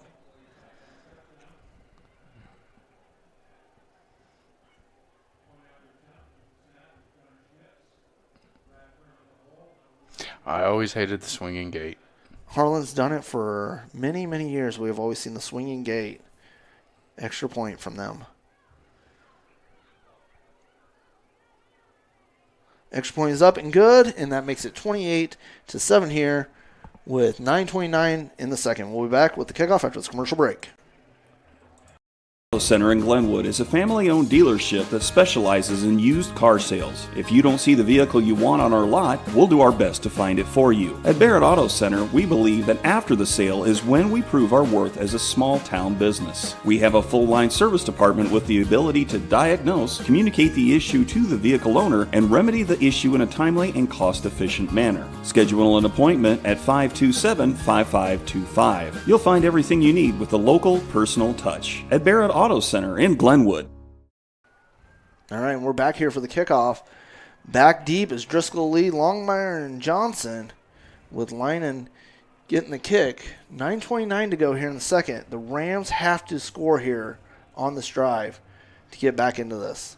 They can't let Harlan just keep marching down the field. So let's see what the Rams offense can do here. Maybe Longmire can get a return. And that one's going to be into the end zone, and it'll be a touchback for the Rams. We'll start at the 20-yard line here.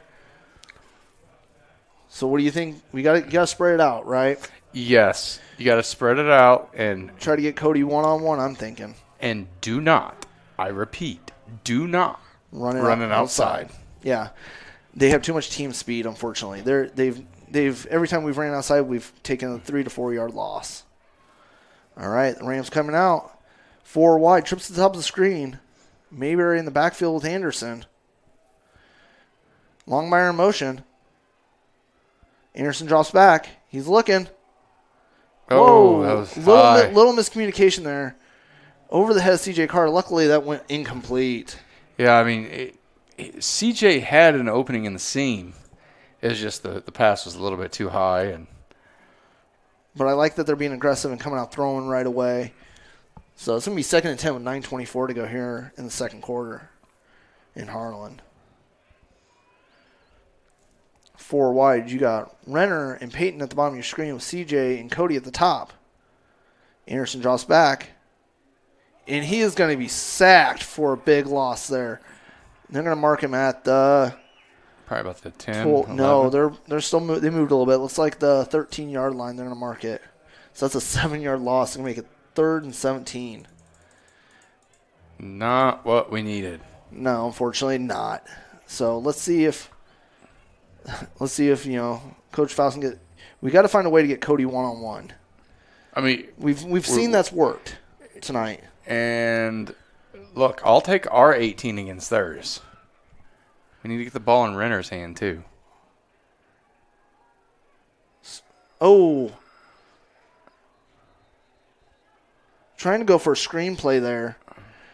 Anderson just could not get it over to Mayberry. It looked like it was setting up pretty good, but he just could not get it over there. And unfortunately, that's going to be 4th and 17.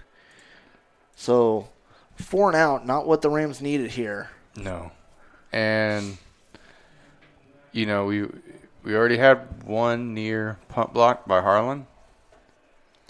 And they're probably going to get it in good field position. Anderson with the punt. And that's going to go over the head of Sears, and that's going to hopefully keep rolling Glenwood's way. Longmire's giving it chase. And he's going to be brought down by, looks like, can't tell from here, Cody Kraus chased him down. Yep. So Harlan's going to set up shop. About the 40, it looks like. The 1st and 10 at the 40-yard line. I mean, nice punt there by Anderson to get it, out of Rams territory. 8:29 to go here. The defense has got to make a stop somehow tonight. They've got to make a play somewhere. Because Harlan's just having their way with our defense tonight.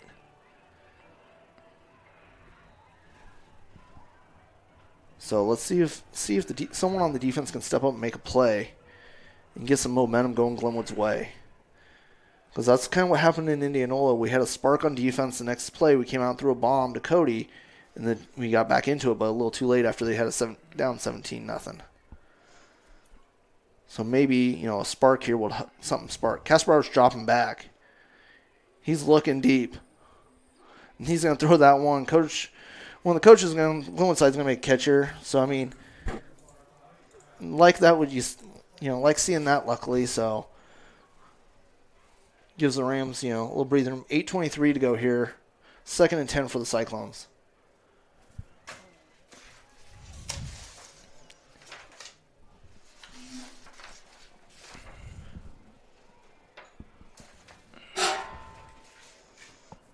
I formation for the Cyclones. Kern and Kinkle in the backfield with. Hand off to Kern. He's moving around dancing. He's going to be brought down by Trent, it looks like. Can't tell here. No, that's Longchaya. Longchaya pulls him down after Kern making some moves there. It's going to make it 3rd and 6, it looks like, for the Cyclones. The Rams have to stop them here. With 8 minutes to go till the half. The Rams have to stop them here and get the ball back in the hands of the offense. They're going out 5 wide. Empty backfield. Let's see what the defense can call something here. And they clear out the middle there and get it to Sears. And he's going to be brought down by Driscoll Lee there, but he's going to have enough for a 1st down. Unfortunately, you don't want the guy that's covering, back to make the tackle there. They cleared out, that 3 wide on the top of the screen. They cleared out the, defensive backfield, and Sears was able just to sit down there in the spot right there and make a catch. And that, that's the hard part about when you run a dime-like defense. I'll call it dime-like. We only have 2 linebackers. So the middle of the field's free. 4 wide. Casper Bauer and Kern in the backfield. Casper Bauer's dropping back. He's putting it up. Almost picked off by Kellen Scott. Or Gavin. Kind of hard to see that 8 and 9 difference from up here. So Gavin making a big play there. Almost had the interception there. Was one-on-one with Sears. He turned around and just popped out of his hands when he got it. 7:03 to go here in the second quarter. Harlan's looking at a 2nd and 10 from the 35-yard line. Let's see if the Rams can make a statement here and stop them.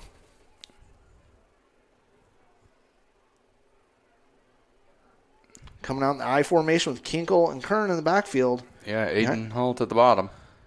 Kaspar's dropping back. He's looking for Hall. And Hall just makes a move there. Wow, he was one-on-one with he had Cody and Kellen on him, and he just kind of put the brakes on, came back, and Kaspar hit him in stride. Yeah, I mean, wow. The ball was a little low, but Hall had the speed to come back and grab it. Yeah. So they're first and goal now, it looks like. Right at the 10. Right at the 10-yard line with 6:44 to go here in the first half.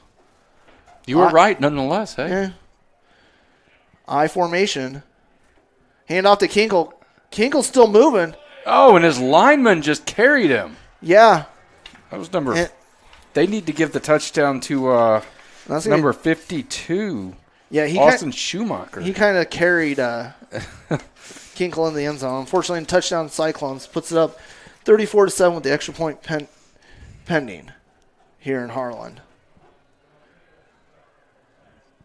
Swinging gate with Linen on for the extra point.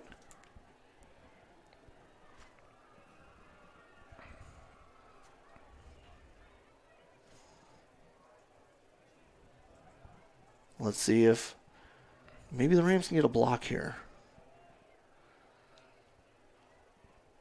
Ronnie's almost been close every time. Makes it 35-7 here in the second quarter. And we'll be back after this commercial break with the kickoff. Digital Solutions started small, but now we're growing as FDS provides live streaming coverage for over 20 schools across 3 different states on our Fuller Digital Solutions YouTube channel. Subscribe to get notified when we go live for your school events. Big events are captured live, and your business can get noticed with advertising during our live streams. Local talent and camera operators are encouraged to contact us too. For future employment, no experience necessary, we will train. For information about advertising or working with Fuller Digital Solutions, email us and follow us on Facebook. All right, we're back here with the kickoff. Linen with the up there to kick it for Harlan with Longmire, Johnson, and Driscoll Lee back deep to return it. We've only had one return here tonight. Other than that, Linen's been putting it deep into the end zone for the Cyclones. So let's see what they do here. Let's see if the Rams offense can get something going tonight. Deep kick. It looks like it's going to go over the head of Longmire. And that's going to go all the back of the end zone. So the Rams will set up shop. 1st and 10 at the 20 here to take over with 6:30 to go till half.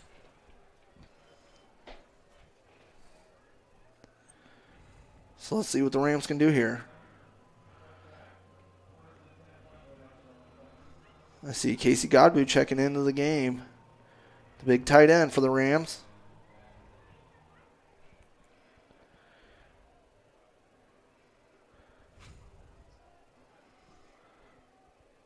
Mayberry deep with Anderson. Hand off to Mayberry. He's got a little room there. He's going to get about 3 yards here, straight up the middle. I mean, you can't say nothing wrong with getting 3 yards of carry. That's going to get you close to a first down every time. So 2nd and 7 for the Rams here. That's more than Iowa's averaging this whole year. It probably is. Because they're only averaging 2.8. Glad you looked that up, Nick. No, actually, I think it's less than that. I formation here. Screen pass. Oh. That was Harlan close read to being that picked. right, yeah. Number 66 for Harlan read that perfect. He was following Tate out. Matt Shawari was reading that correct. He had that lined up and read that all the way. Makes it 3rd and 7 for the Rams here with 5:57 to go till half. The Rams offense has got to get a first down here. They cannot put that defense back out on the field. They got to give them a little bit of a breather. Barnsley checking into the game now. 4 wide for the Rams. Mayberry and Anderson in the backfield. Mayberry drops. Anderson drops. Gets it over to Renner. Renner's got a first down. Well, there we go. Renner Bardsley. Renner's going to be down about the 36-yard line. That's what you need. You need Cody and Renner to step up. I mean, we've seen Renner make some plays this year. You know, they're going to start covering probably Cody over the top, but you can't cover them both over the top at the same time. If they do, you got Peyton that's going to be open. You know, getting single coverage, or even CJ. And they're sticking with Renner and Peyton out there. CJ lining up in the H-back position. Mayberry deep with Anderson. Anderson's putting it up. Little miscommunication there with, you know, Krause and Anderson. I think, you know, Krause was looking for a flag. He thought he was getting held or something, or at least some pass interference. But nothing there because he was looking back at the ref. See if we can get something called.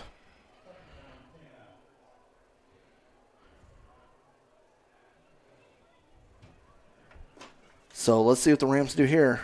Renner running off. Casey checking back, I formation. 2nd and 10 here at the 35. Hand off to Mayberry. He's still pushing. He's going to get some positive yards here. About 3 yards here. There's the marking. So it'll be 3rd and 7 with 5 minutes to go till half.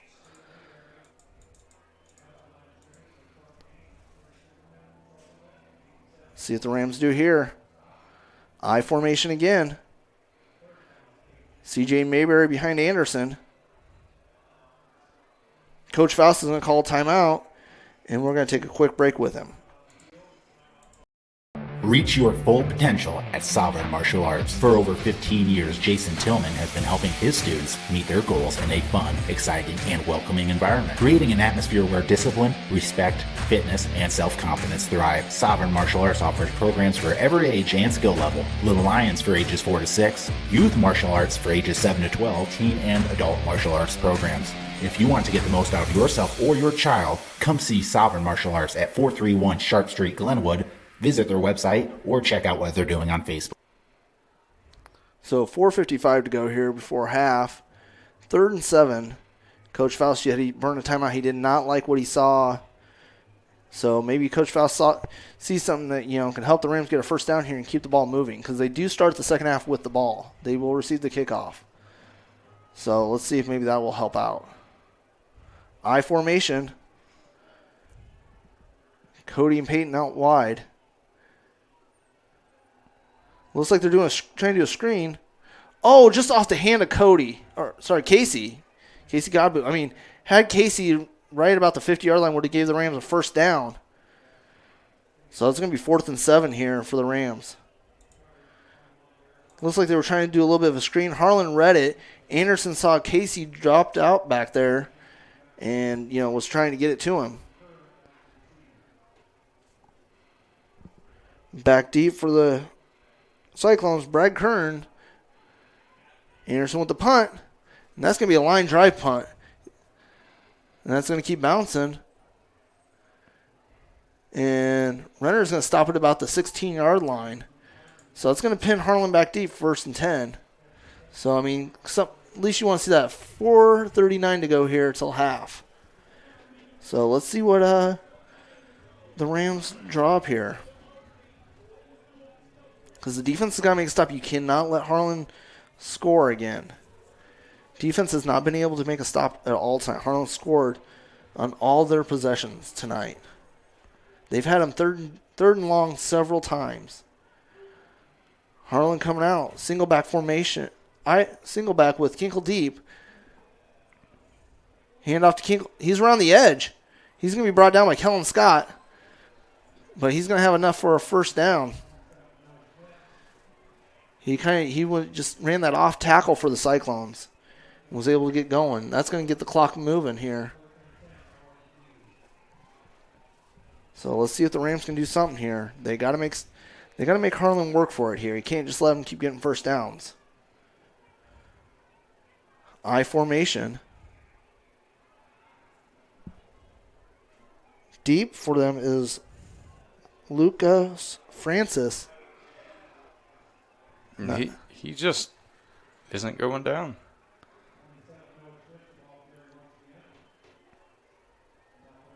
That'll be another Cyclones first down at the 45-yard line here.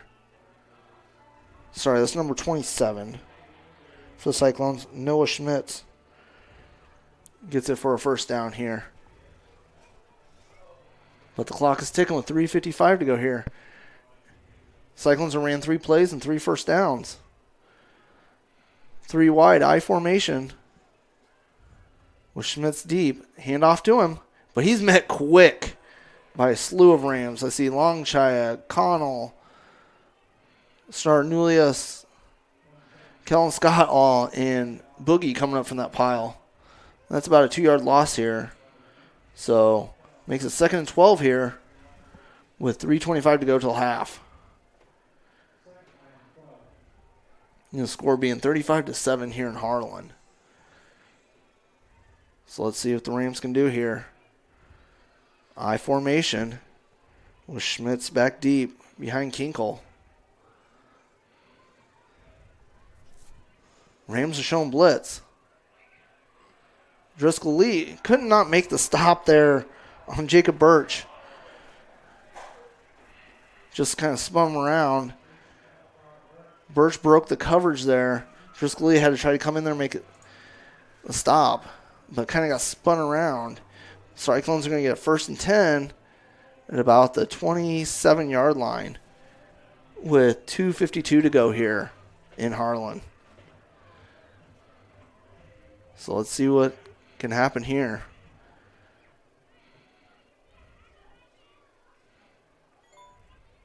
I formation.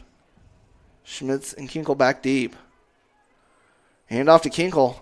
He's met at the line, maybe gets a yard. 2nd and 9. But the clock's ticking. 2:20 to go here until half.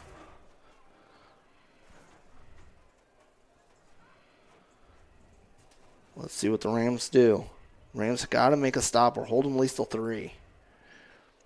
Harlan's offense has just kind of had their way with our defense tonight, unfortunately.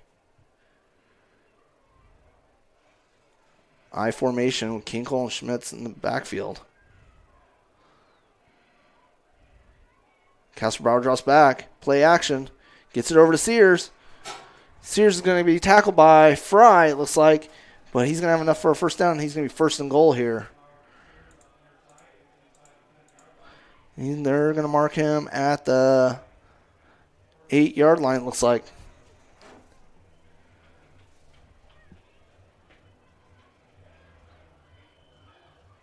So Harlan marching it down there with 1:45 to go here till half. I formation with Kinkle and Schmitz in the backfield. Kasperbauer under center. Kasperbauer hands off to Schmitz. He's met real quick by Connell at the line. Bring up 2nd and goal here for the Rams. Holding that Harlan. Let's see if they can keep it going with the clock ticking. 1:33 to go here till half. They're at the 10-yard line.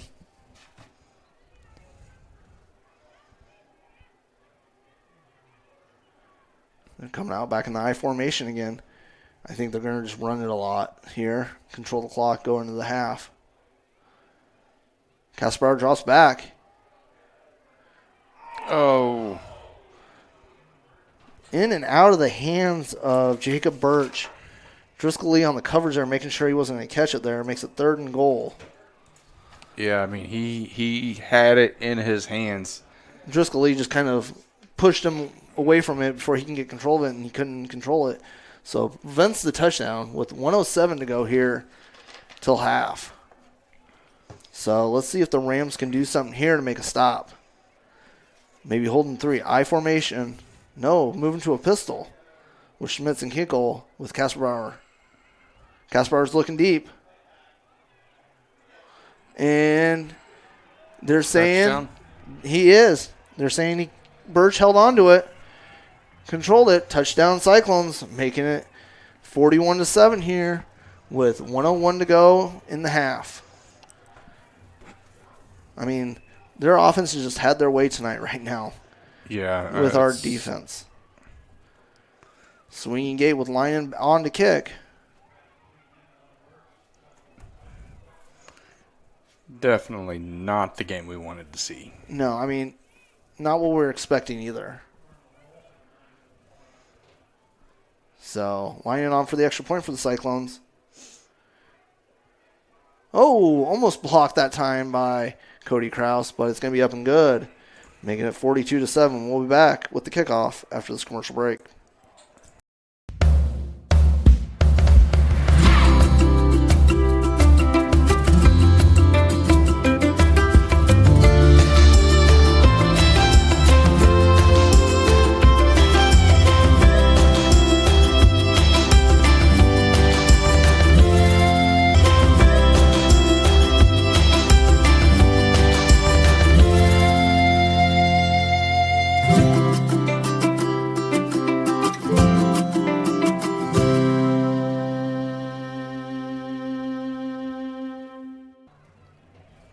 Back with the kickoff.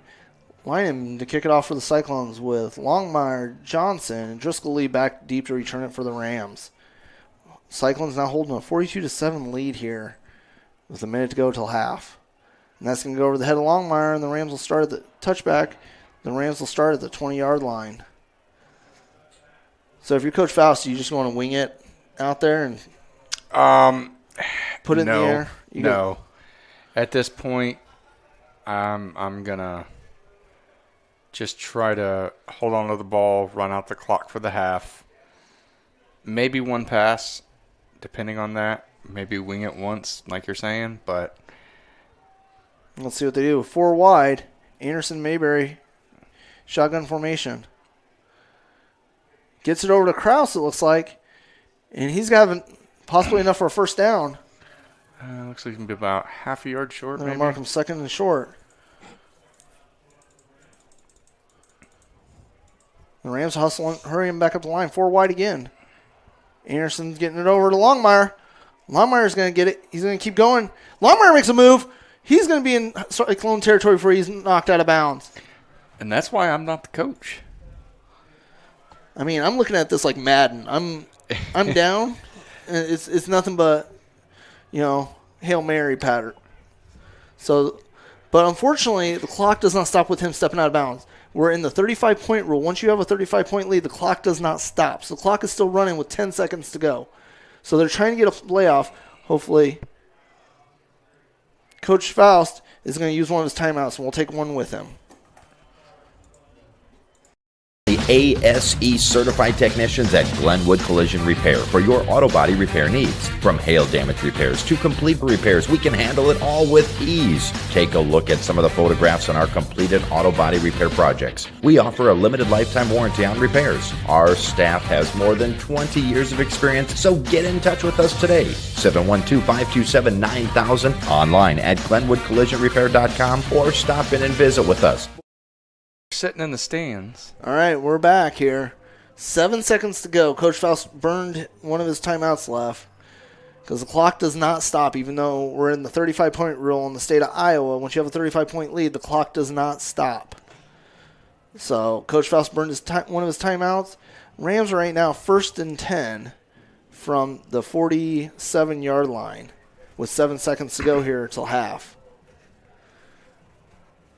So, I mean, we've seen that Harlan still, has their first team in right now on defense. Looking here, I see Hall and Sears and everyone out there. So, 5 wide for the Rams. Anderson's looking. He throws it up. And it's going to be incomplete. He's looking for Barnsley down there. I mean, he did a good job. Harlan was putting on the pressure there. Yeah, he was mobile and got the ball out of his hands. But there's a flag. Hold on. They're discussing it.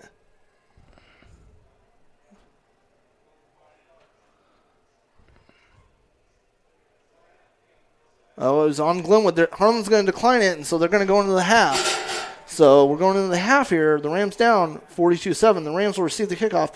We'll be back after this commercial break for the Barrett Auto halftime show.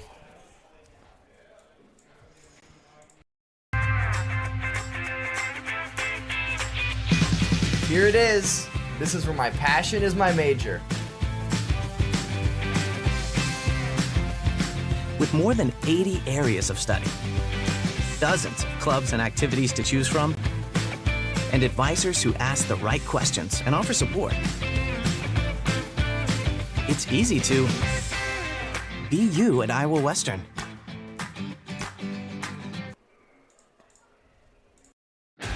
Do you have a worn-out driveway or parking lot? Cracked and worn-out driveways aren't only ugly, but have a direct impact on your property's value and your business's traffic. Asphalt driveways are more affordable, and projects can be completed much faster than concrete, significantly reducing your downtime. So let the experts at Affordable Asphalt do the heavy lifting for you. A family-owned business for over 17 years, providing the area with honest, quality work at affordable prices. If you or your business could be in need of new or repair, call Affordable Asphalt today or visit their website, affordableasphaltllc.com.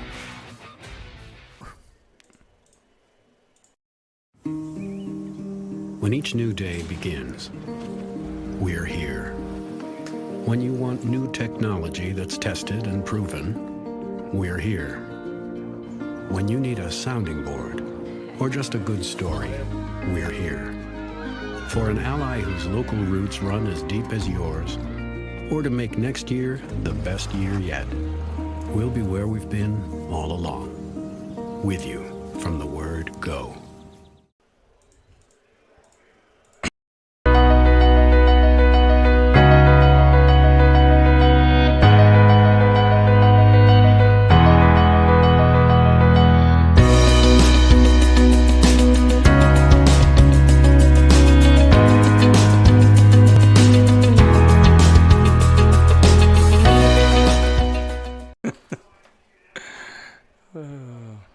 And we're back for the Barrett Auto halftime show. Not the first half we wanted to see out of the Rams tonight. I mean, really not. I mean, unfortunately, coming in, I don't think we're not as good as we thought we are. I think it's just Harlan is better than we thought they were. Yeah. I mean, their speed on defense, just a team speed they're quick. They're quick to the point that they negate Tate's speed. It's just the team speed is quick as a whole. Now, one-on-one, we've shown that, we can win those battles, but it's our defense is just not able to make it stop and capitalize on those third and longs we're getting. And, Coach Blatt for the Cyclones, always drawing up something to get around everything. So, I mean, it's killing the Rams, unfortunately, just trying to get a stop here. So, hopefully Coach Faust can, make some adjustments for the second half and, maybe get us a little back into this. I mean, the game's not over. It's Still not got over. Another half. Yeah, and we start with the ball in the second half.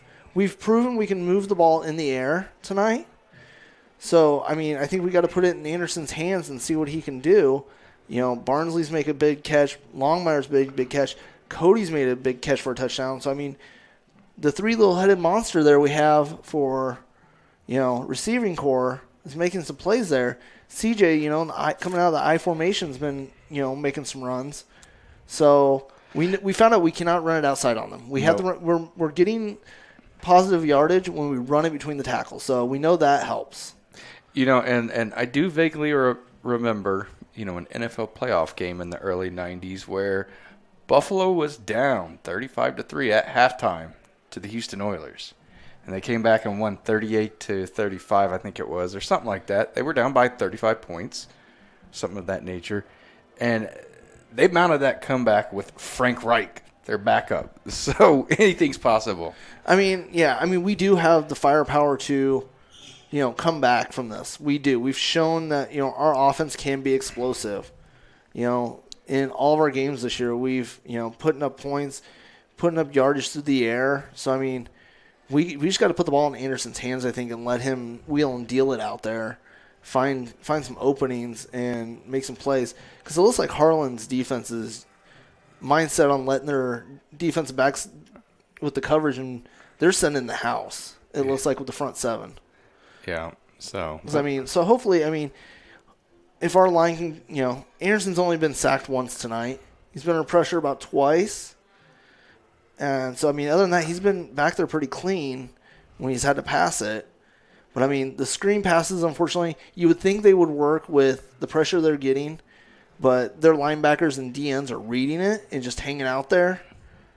So, unfortunately, it wasn't working. They tried it twice, and you thought one you thought would work, but Anderson just didn't have the time. He had to throw it around a defender to try to get it to Tate, and the other time the defender was sneaking out there with Tate and didn't pop up to the last minute. So, unfortunately, you'd think coaching-wise, the screen game should be working with the pressure they're putting on, but it's not. Their ends and linebackers are reading that pretty good. Now, on another note, I got to ask, did you talk to Sean or Scott this week about getting a vehicle for us to drive up here? I know. We saw some limos driving up here. We should get it for the they should have make Sean. Clint, I know you're watching. Clint's texting me watching. He told me I need to get my energy up for this game to get us back into it. I'll give you more energy the second half, Clint. But Clint, I need you to do me a favor. Our next away game is in Council Bluffs. We need a chauffeur. Clint. Clint, go get a vehicle from the dealership. We need a chauffeur up to the game. Me and John try to be fair and equitable, although it's not really fair because he drove the Indianola game, and I drove tonight. So it's not bad the away games this year because we're next year's back to bad. Yeah, unfortunately our conference with Dallas Center Grimes, Winterset in it, and Hoover, where we're traveling up to Des Moines a lot for these games. So, it's a nice thing we're able to bring these games to you guys. And it's just fun to mess with the boys down at Barrett. Yes. We love the guys. Sean, Scott. And Clint to an extent. Speaking of, hey, Sean, I need my oil changed. I'll be down there about 7:30 tomorrow. That's way too early for me. Especially tomorrow. Yeah, it's going to be way too early. Well, tomorrow's going to be a long day for us. Weekends go so quick this time of the year. You got football Friday, football Saturday, football Sunday, Monday. Football Monday. Yeah. We even had football Thursday last night. Yeah. Best time of year. And think about it. JV plays on Monday and Tuesday this week. Oh, man. We play Harlan at home and St. Albert's at home this week. Well, I think if I'm understanding right, Tuesday is going to be 9th and 10th graders combined. Oh. So we're going to take a quick commercial break and we'll be back for more of the Barrett Auto Halftime. The Glenwood Booster Club celebrates the success and hard work of our Glenwood Rams. Being a Glenwood booster means making a difference in the lives of our student athletes both today and into the future. Membership is available at all levels and goes directly to giving the Rams everything they need to succeed. The Glenwood Booster Club is proud to support the live stream and proud to support our Glenwood Rams. Contact us and follow us on Facebook to find out how you can join the Glenwood Booster Club. Go Rams! Auto Center in Glenwood is a family-owned dealership that specializes in used car sales. If you don't see the vehicle you want on our lot, we'll do our best to find it for you. At Barrett Auto Center, we believe that after the sale is when we prove our worth as a small-town business. We have a full-line service department with the ability to diagnose, communicate the issue to the vehicle owner, and remedy the issue in a timely and cost-efficient manner. Schedule an appointment at 527-5525. You'll find everything you need with a local, personal touch. At Barrett Auto Center in Glenwood.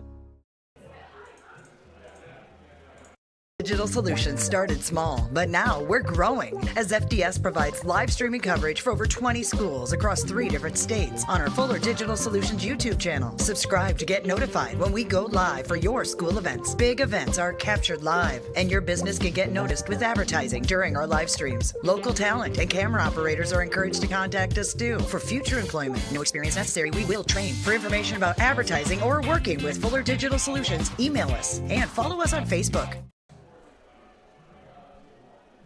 So we're back here, the Barrett Auto Halftime Show. Nick had to run out of the booth here. We got 6 minutes to go till the start of the second half. The Rams are going to start with the ball.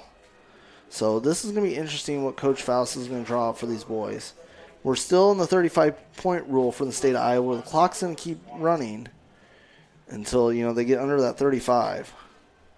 So offense has got to make a score real quick to take control of the clock for the Rams. So hopefully we see something happen here. Because if not, this is going to be a quick night for these Rams. I personally want to see, these boys kind of claw their way back into it and get the ball in the air tonight. And Clint, we're going to take you up on that offer for chauffeuring us in a couple weeks up to the CB, up to Council Bluffs for the game. So we'll take you up on that offer. So I'll take another quick commercial break while we're waiting for Nick to come back.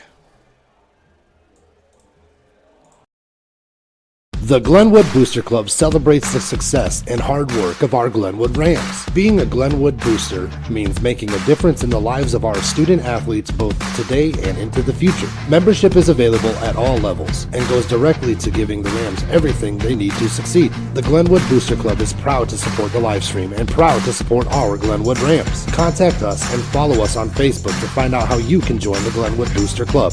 Go Rams!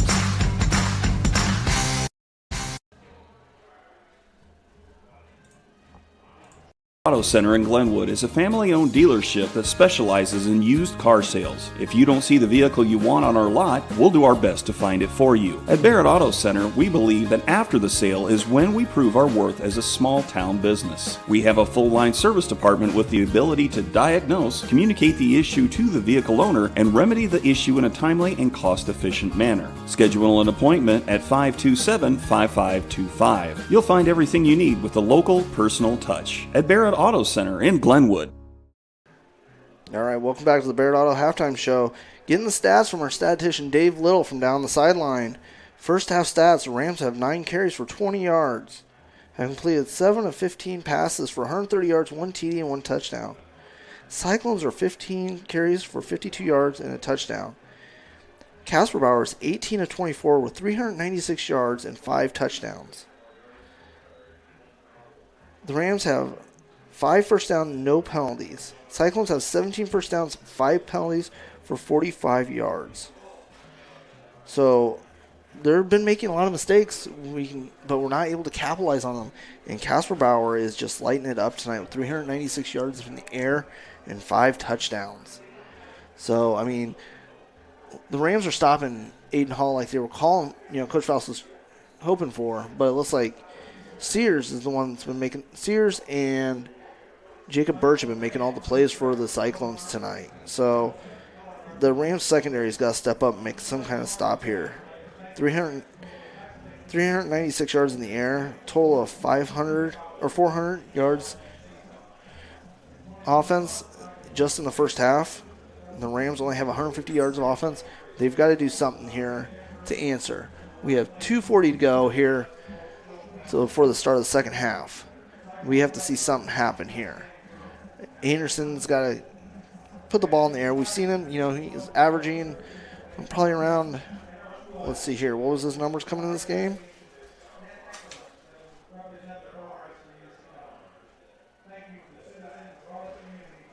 Anderson's coming into the game with 731 yards in 3 games. He's averaging 240 a game. So we know Anderson can throw up more. He's thrown 340 yards a couple times already the first 2 games of the season. So we know he can put it in the air, and he has the arm strength to do it, being the baseball player he is. So maybe we put it in his arm and see what happens here. We're going to take a quick break here, and we'll be right back.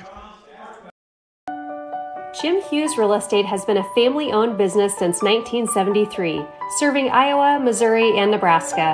Our experienced sales staff is eager to work for you. We look forward to offering you the best in personal service to meet all of your real estate needs, including residential, commercial, land, new construction, and auction services. Visit our website at jimhughesrealestate.com. Our website is updated daily. That's jimhughesrealestate.com.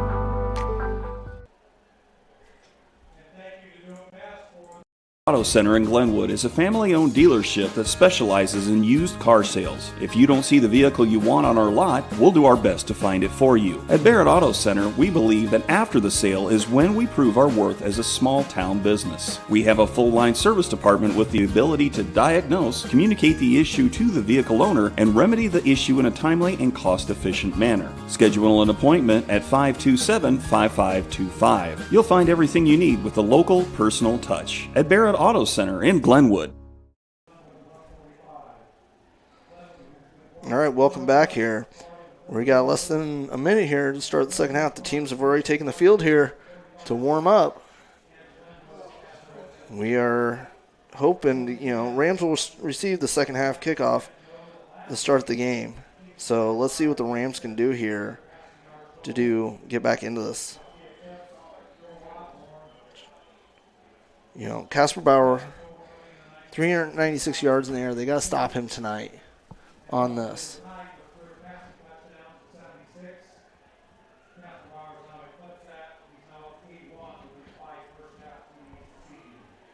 Casper Bauer's just broken the school record for passing touchdowns with 8 career ones with 81. They just announced over the speaker with the 5 he's thrown tonight. So congratulations to that young man. We've seen him play quarterback the last couple of years at Harlan and he is very talented. Wait to see what he does to the next level. Unfortunately, the Rams have a lot of talent they're playing on their schedule with LC coming up in a couple weeks. But the Rams should be able to bounce back next, come back in the second half, hopefully make a game out of this. Next week we will have Hoover at home. We'll bringing you that game live. So, Nick, if you didn't hear, Casper Bauer has 396 yards passing in this first half. I don't know if you heard that when you're coming back up to the press box here. No. And his 5 touchdowns now gives him the school record, they just said, with 81 passing touchdowns. So the Rams defense has got to make a stop here. Or the offense has got to score here to get back control of the clock in this second half. Like I was saying while you're gone, is we just got to put the ball in Anderson's hands. He's averaging 240 yards passing a game right now. We've seen he can throw over 300.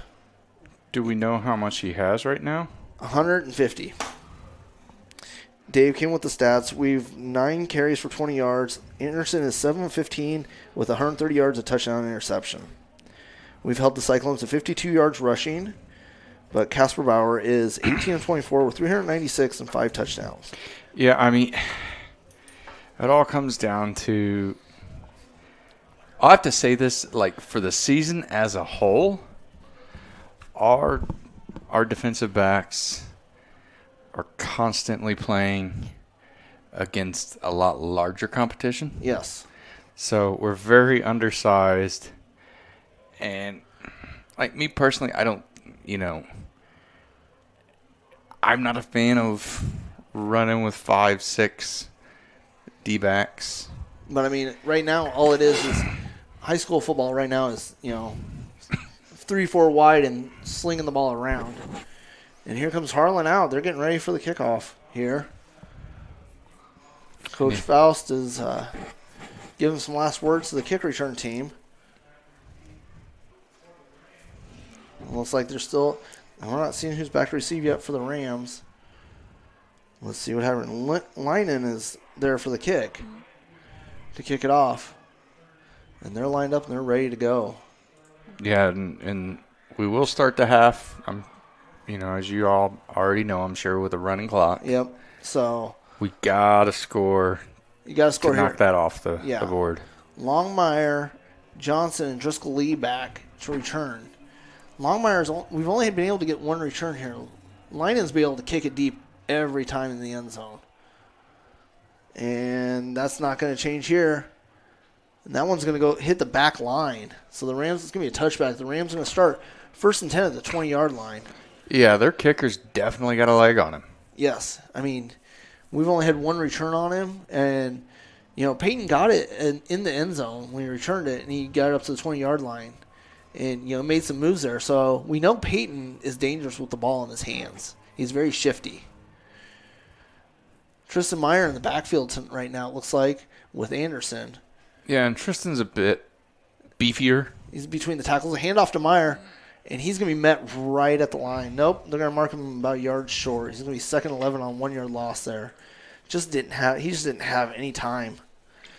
Harlan collapsed on that hole. Yeah, they So that gets the clock running on that play. Coach Loftmine sending the play. Rams are at the line. Anderson and Meyer in the backfield. 4 wide. Anderson drops back. Oh, he just missed. It throws it right in the front of Krause. He one-hopped it. Yeah, it just didn't look like, I think it slipped out of his hand because, usually he's pretty spot on with the ball. Yeah, that kind of surprised me on that one. So that's going to be 3rd and 11 here with the clock running with 11:15 to go in the third.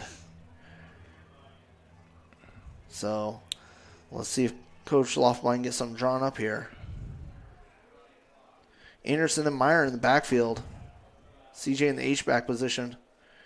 Anderson drops back. He's got time. Gets it to Longmire. Longmire's at the 40. He's making some moves here. He's going to be out around midfield. 1st down Rams. That's what the boys need to get something going here.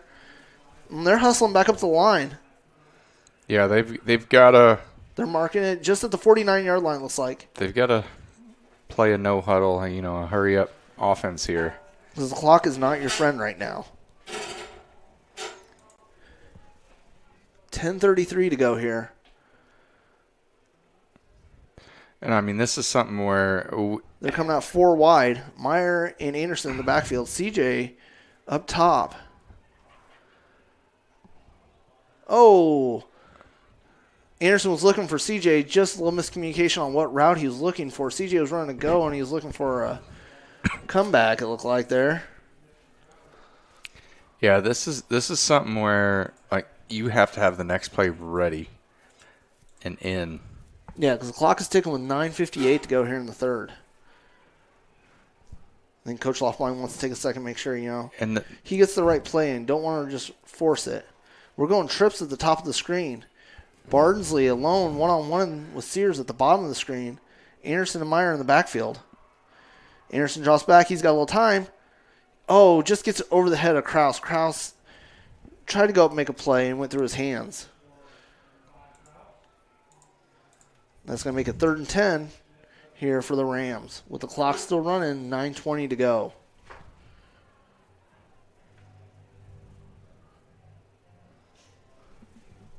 Four down territory? Possibly. I think it's got to be at this point. Meyer and Anderson deep, 4 wide for the Rams. Anderson's looking.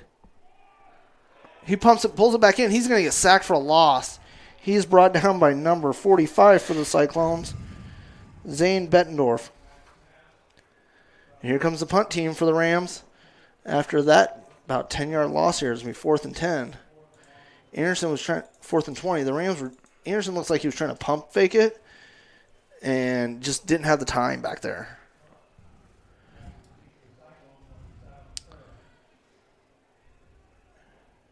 Anderson puts Casey in motion. Takes the snap. He gets a nice punt there. Oh, it's going to get past. You can go out at, about the Brad 8? Kern mishandled it. Let's see where they mark him at. They're going to be pinned back deep. Let's see if the defense can maybe take advantage of this here. With the clock still running with 8:10 to go. They're marking him at the 8. Good call there. Kind of hard to see around this corner here. Let's see if Glenwood they have to make a play here on defense. With them pinned deep again. I formation. Coming out with Kasper with Kinkle and Schmitz behind him. Hand off to Schmitz. He's going to get a couple of yards there, maybe up to the 10-yard line, it looks like. Yep, they're going to mark him at the 10, so about a 2-yard gain there on that run, making it 2nd and 8.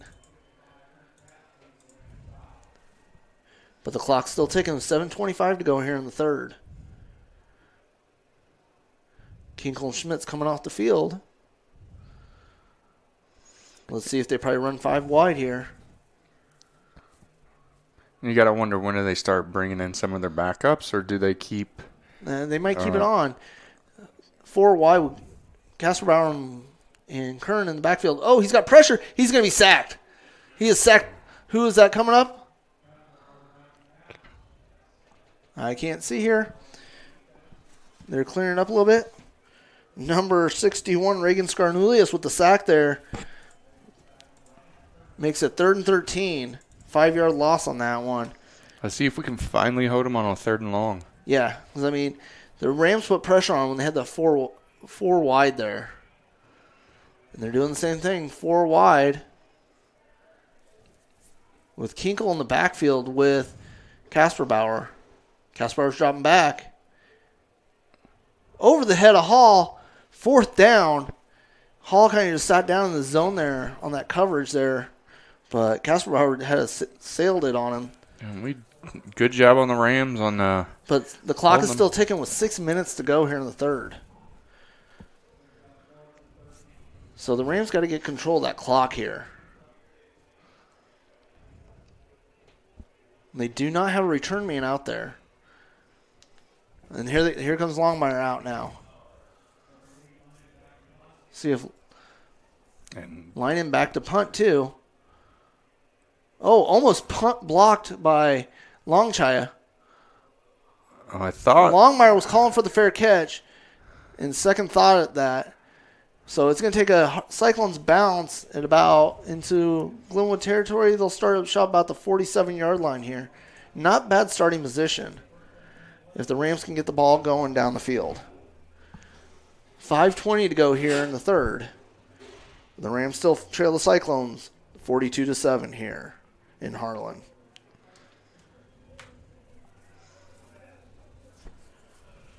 Let's see what the Rams can do here. Number 70, Parker Getter, checking into the game at right tackle.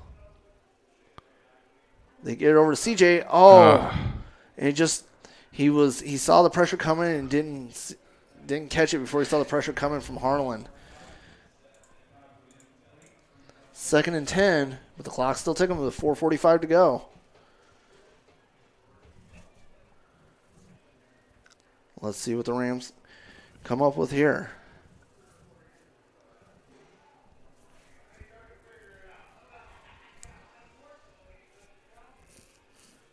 Three wide for the Rams. Mayberry and Anderson in the backfield. Anderson he's rolling out. He's looking. He's got Longmire sitting there. Longmire's got a first down. Longmire's just kind of sitting down in that zone. Perfect what you need. But like we said, the clock is not your friend. He's going to be at the 41-yard line. That's a 1st and 10 for the Rams. So at this point, I mean, you have to have the ball snapped within 20 seconds. Yeah, they got to get it going. Just get that clock stopped. 4 wide. Oh, Carter with the catch. Carter's got a first down there. He's going to be down at the 28-yard line. They're marking it. But 3:40 on the clock. Anderson saw Carter run that post pattern and just kind of hit him. Anderson caught it in traffic. Or Carter caught it in traffic and just kind of pulled some guys down here. 3 wide at the bottom of the screen with Krause one-on-one at the top. A little screenplay over to Mayberry. What was that? Yeah, that's... Sorry, no, Longmire. I mean, it got 3 yards there. It's 2nd and 7 here. But you had one-on-one coverage up there at the top with Cody. Yeah, we don't want 3 yards. To me, I look at that as no different than a... Because, I mean, the clock is ticking. We got to get a score. We got to get something in the end zone to stop that clock. Anderson pump fakes. Oh, in and out of the hands. Longmire. Longmire. And he takes a hit at the end of it. Makes it 3rd and 7. So 2:33 to go here in the third. 3rd and 7 for the Rams at the 25-yard line. This, you got to look at this. This is probably 4th down territory here. Yeah, oh, yeah. I mean, you're driving. You're deep in Harlan territory at this point. I mean, I wouldn't even care if we were on our own 30. At this point, you got to go all 4 downs. 3 wide at the top of the screen. Anderson rolls out. He's looking. Oh, he was trying to hit Kraus. Yeah. In traffic there. And he was rolling out to his left. Longmire was coming across, and he was open for a minute. Yeah, I think with him rolling to his left and being under pressure, he was trying to get it out. I don't think he had time to look back across the field. So 1:30 to go here in the third. Clock still ticking. 4th and 7 for the Rams at the 25-yard line. Let's see what the Rams do here. 4 wide. Mayberry and Anderson in the backfield. Anderson's looking. Oh! Renner with the one-hand catch. Oh, he does not control it when he fell out of bounds. Renner, we looked like he had it there. Oh, man. Anderson just kind of put it up there. Renner went up one-handed it. So one minute on the clock here in the third. Yeah, and seeing that, you see why Iowa has some interest in him. I mean, he is a big kid. And, we just got to find the way to get the ball spread out a little more. And Casper Bauer still out there. Yep, Harlan Schmitz and taking Kinkle over. in the I formation. Casper Bauer's looking deep. He's looking for Hall. Oh, wow. Hall just kind of caught that over the top of Harger, and he's in the end zone for a touchdown. Yeah. Hall shows that explosiveness he has. I mean, I'm going to be interested to see how this kid is at the next level. Unfortunately, not going the Rams' way with 30 seconds to go here in the third. Now down 48-7 with the extra point pending.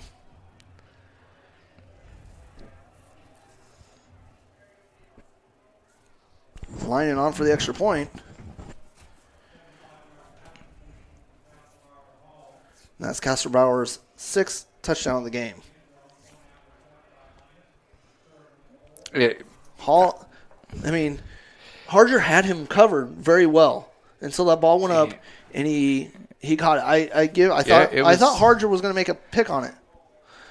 And the kick is up and good, making it 49-7. We'll be back after this commercial break.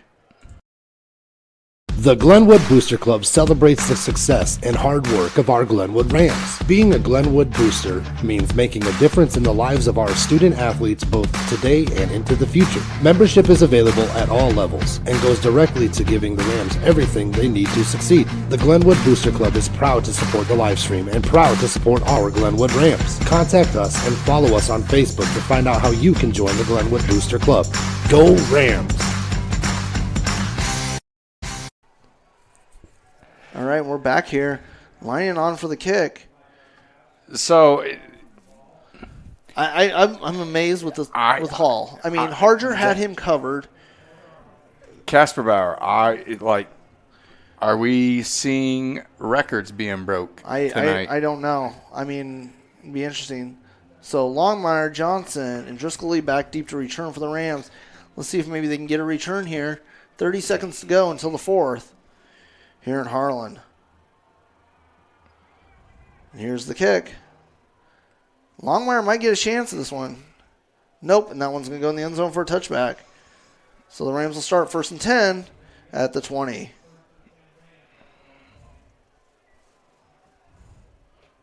Not the way we expected this game to go, but Casper Bauer was good last year. He's taken a big step forward. He was KMA's 3 and 4A player of the year, and he might be doing that again this year, in my opinion, with what he's doing. And I would like to see what schools are going to become knocking on his door. Harlan's going to take a quick timeout. We're going to take one with them. For over 17 years, Cell Law in Glenwood, Iowa has served the residents of Glenwood and the surrounding areas, providing practice in family law, criminal law, personal injury, real estate, probate, and guardianship. Cell Law is a proud supporter of the Glenwood Rams both on the field and in the classroom. The next time you are in need of legal assistance, consider Cell Law, Glenwood, Iowa. You can contact Cell Law at 712-527-4026. All right, we're back here. Third quarter, Harlan's holding on to a big lead, 49-7. Clock is in the continuous running rule for the state of Iowa. 30 seconds to go till the fourth quarter. So let's see if the Rams can keep something going.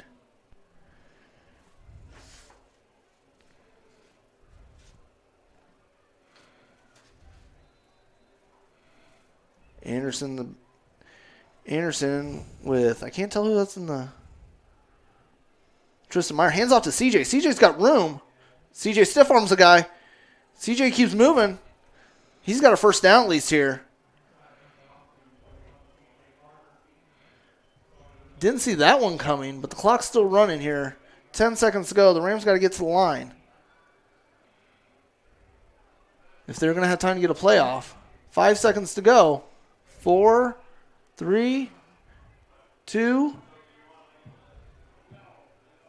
and that's going to be the end of the quarter here. We'll take a quick commercial break and back for the fourth. Center in Glenwood is a family-owned dealership that specializes in used car sales. If you don't see the vehicle you want on our lot, we'll do our best to find it for you. At Barrett Auto Center, we believe that after the sale is when we prove our worth as a small-town business. We have a full-line service department with the ability to diagnose, communicate the issue to the vehicle owner, and remedy the issue in a timely and cost-efficient manner. Schedule an appointment at 527-5525. You'll find everything you need with the local personal touch. At Barrett Auto Center in Glenwood. All right, we're back here for the fourth quarter. So, looking in Iowa high school football records, the record for the most passing yards in a game as a team is 583. Hopefully we don't get that. Anderson's looking deep. He's got Kraus one-on-one. Oh, Kraus almost made a great catch over the top of number 26 for the Harlan Cyclones, Bryce Van Bale. Anderson had time back there, and he saw Kraus running down the sideline. Bale had good coverage on him. So that's going to bring up 2nd and 10 for the Rams. Meyer and Anderson in the backfield.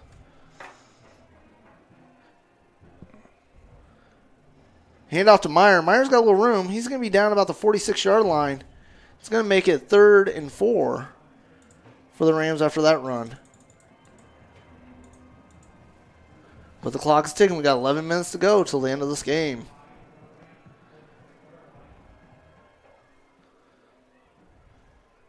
Anderson and Meyer in the backfield. Hand off to Meyer. Meyer's got room.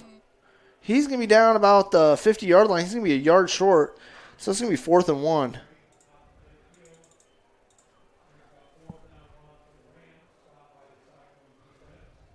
Rams are bringing in the punt team, it looks like.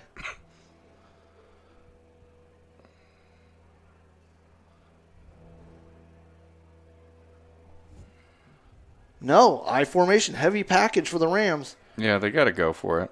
Meyer runs out. Hand off to Carter. Carter's got room. He's got a first down. He's still moving. He's not giving up. He's going to be down at about the 41-yard line. 42, they're marking it. 1st and 10 Rams. Glad to see they're not giving up.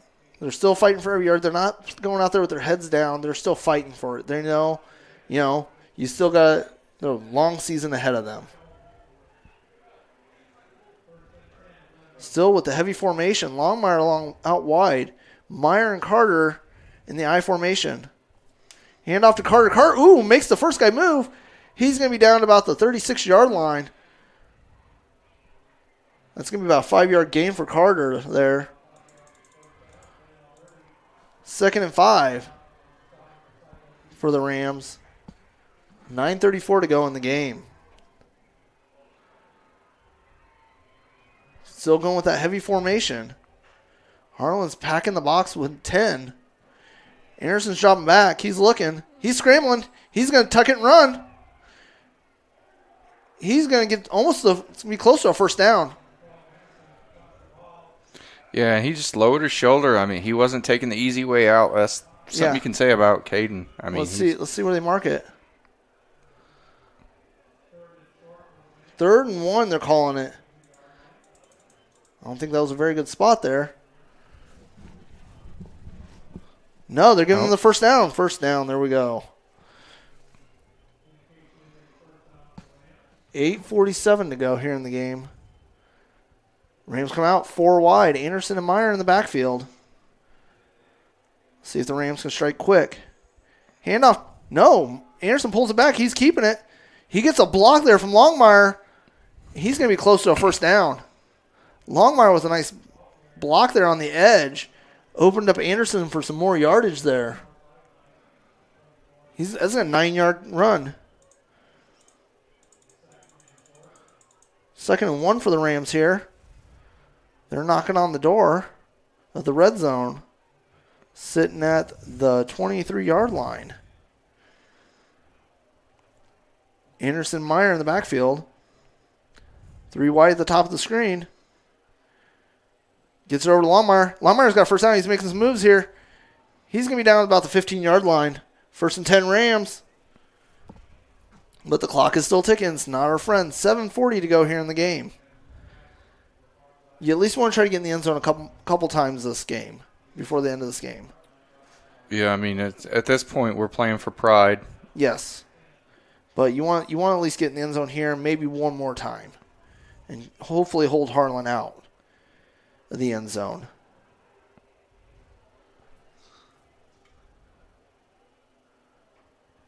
Anderson and Meyer in the backfield. 3 wide for the Rams. Anderson pitches it to Meyer. He's got a little room. He's gotten back to the line of scrimmage. 2nd and 10. I thought he had some room there for a quick. But that team speed of Harlan, shows up again. 7 minutes to go here in the game. Thought Meyer had that corner there for a minute.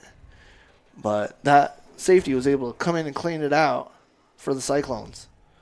4 wide. Anderson's looking. He gets it too. Barnsley catches it. Touchdown Rams. Renner with the touchdown. And he caught that just in stride. I mean, a perfect pass. Yes. Connor King on for the extra point for the Rams.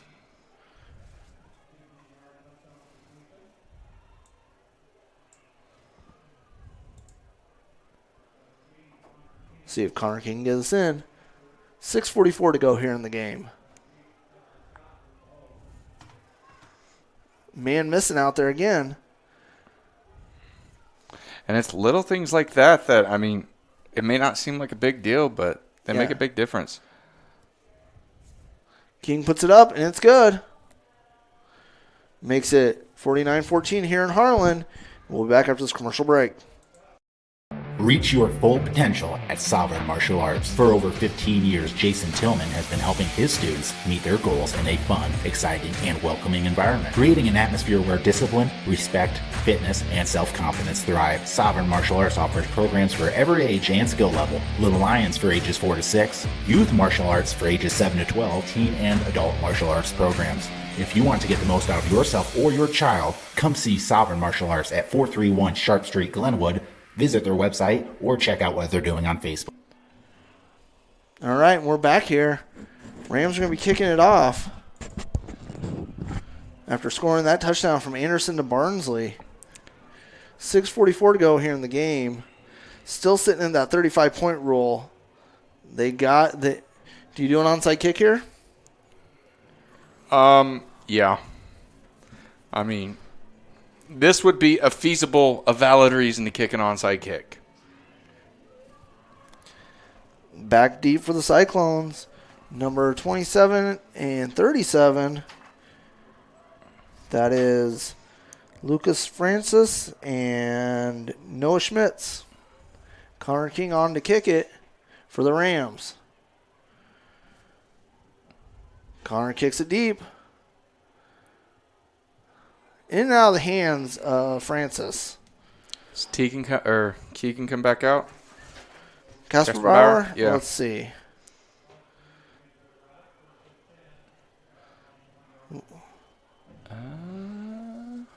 Now. No, it looks like we're getting number 18. Just a little FYI. I was looking Will Arkfeld is listed as a wide receiver here. Teagan currently sits as number 11 for single season record in the whole state. Wow. Arkfeld in at quarterback for Casper Bauer. Handoff to Schmitz. He's met real quick by a slew of Rams. I see Casey Godbout coming up. And who else do I see there? Cole Stout. So 2nd and 9 for the Harlan Cyclones here. Arkfeld coming in. Quarterback. Junior listed as a wide receiver on the roster. Pistol formation for the Cyclones. You know they're just going to run the ball now. Yeah. And they do. Get it out to Schmitz. And he's going to be brought down. Maybe a yard or two short, maybe.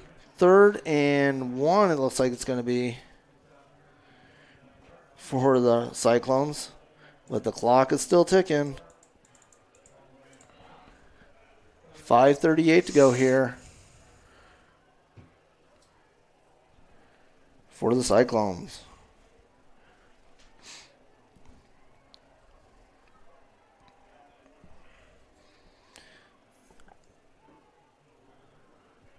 I formation. Schmitz and Francis in the backfield. Schmidt gets it. Schmitz gets just enough for the first down. That puts the clock at 5 minutes here. And they're going to be happy just to run it out.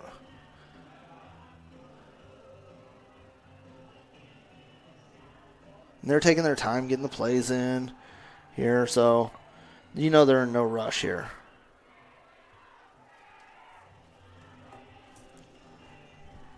I didn't think they were supposed to play music. They can be between plays. I formation, Francis and Schmidt behind Arkfeld. Pitches it out to 37. Francis. And he's going to be marked out about, they're still marking at 38-yard line. Yeah, he's going to have about 4 yards to go maybe. Yeah, about 4 to go. 2nd and 4, it looks like. Yes. 4 minutes to go here in the game. Arkfeld getting the play from Coach Blatt there on the sideline.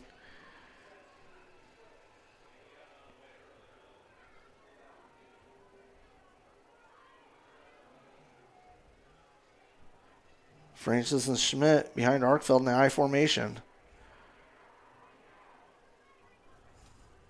Here's the handoff. He's gets about a yard. He's still fighting. He gets about a yard there on that carry from Francis. Makes it 3rd and 3 with 3:26 to go here in the game. Arkfeld getting the play from the sideline from Coach Blatt.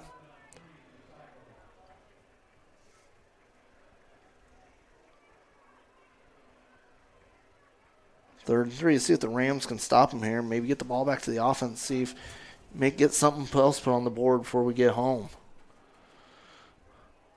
Rams showing blitz. Hand off to the fullback, Schmitz. He's going to have enough to fall forward. He gets a help from that line.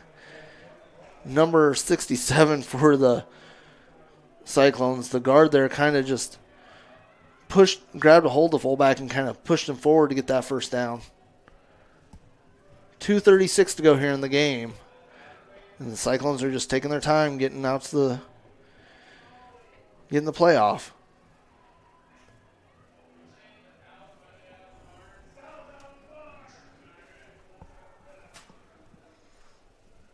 Nine seconds on the play clock. I formation for Arkfeld. Pitches it out to Francis, and he's going to be hit at the line of scrimmage there by number 27, Aaron Bent. Nice stop there from the senior. Safety for the Rams. Making it 2nd and 10 with 1:55 to go here in the game.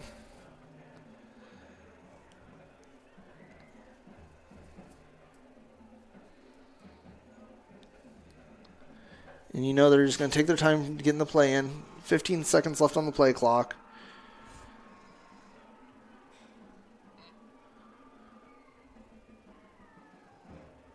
I formation again. Francis deep. And they hand it off to him, but he's met real quick by Stout, I see, coming up from the pile. Just trying to see who made the initial contact there. Initial contact made by Tatum Kent. Makes the tackle there, the defensive tackle for the Rams. With the loss, makes it 3rd and 13.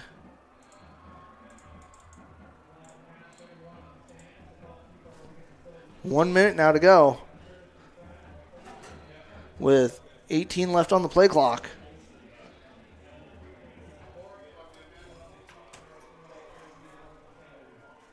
Arkfeld coming out in the pistol formation. Pitches it out. Francis is met by number 16, Jack Johnson, the freshman, makes a big tackle for a loss, making it 4th and 15, they're calling it. But 25 seconds left on the clock. Harlan does not have to run a play. And it doesn't look like they're going to. They're just going to go to the sideline, and that's going to wrap it up here from Harlan. We'll be back after this commercial.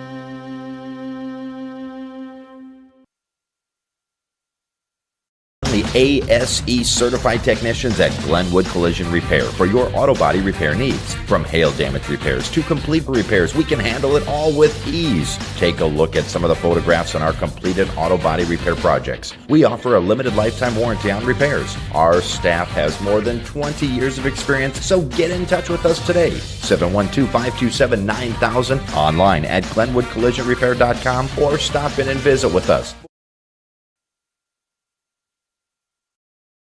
Best Finish Auto Sales and Services, Glenwood, Iowa. Visit them online at bestfinishglenwood.com to see a full inventory of pre-owned vehicles. Best Finish Auto Sales LLC is proud of the quality used cars they sell and their dedication to serve the needs of their customers. And we have a full-service body shop and service center to serve all of your vehicle needs. You can count on the dedicated sales staff at Best Finish Auto Sales to help you. Visit us today in Glenwood or online at bestfinishglenwood.com.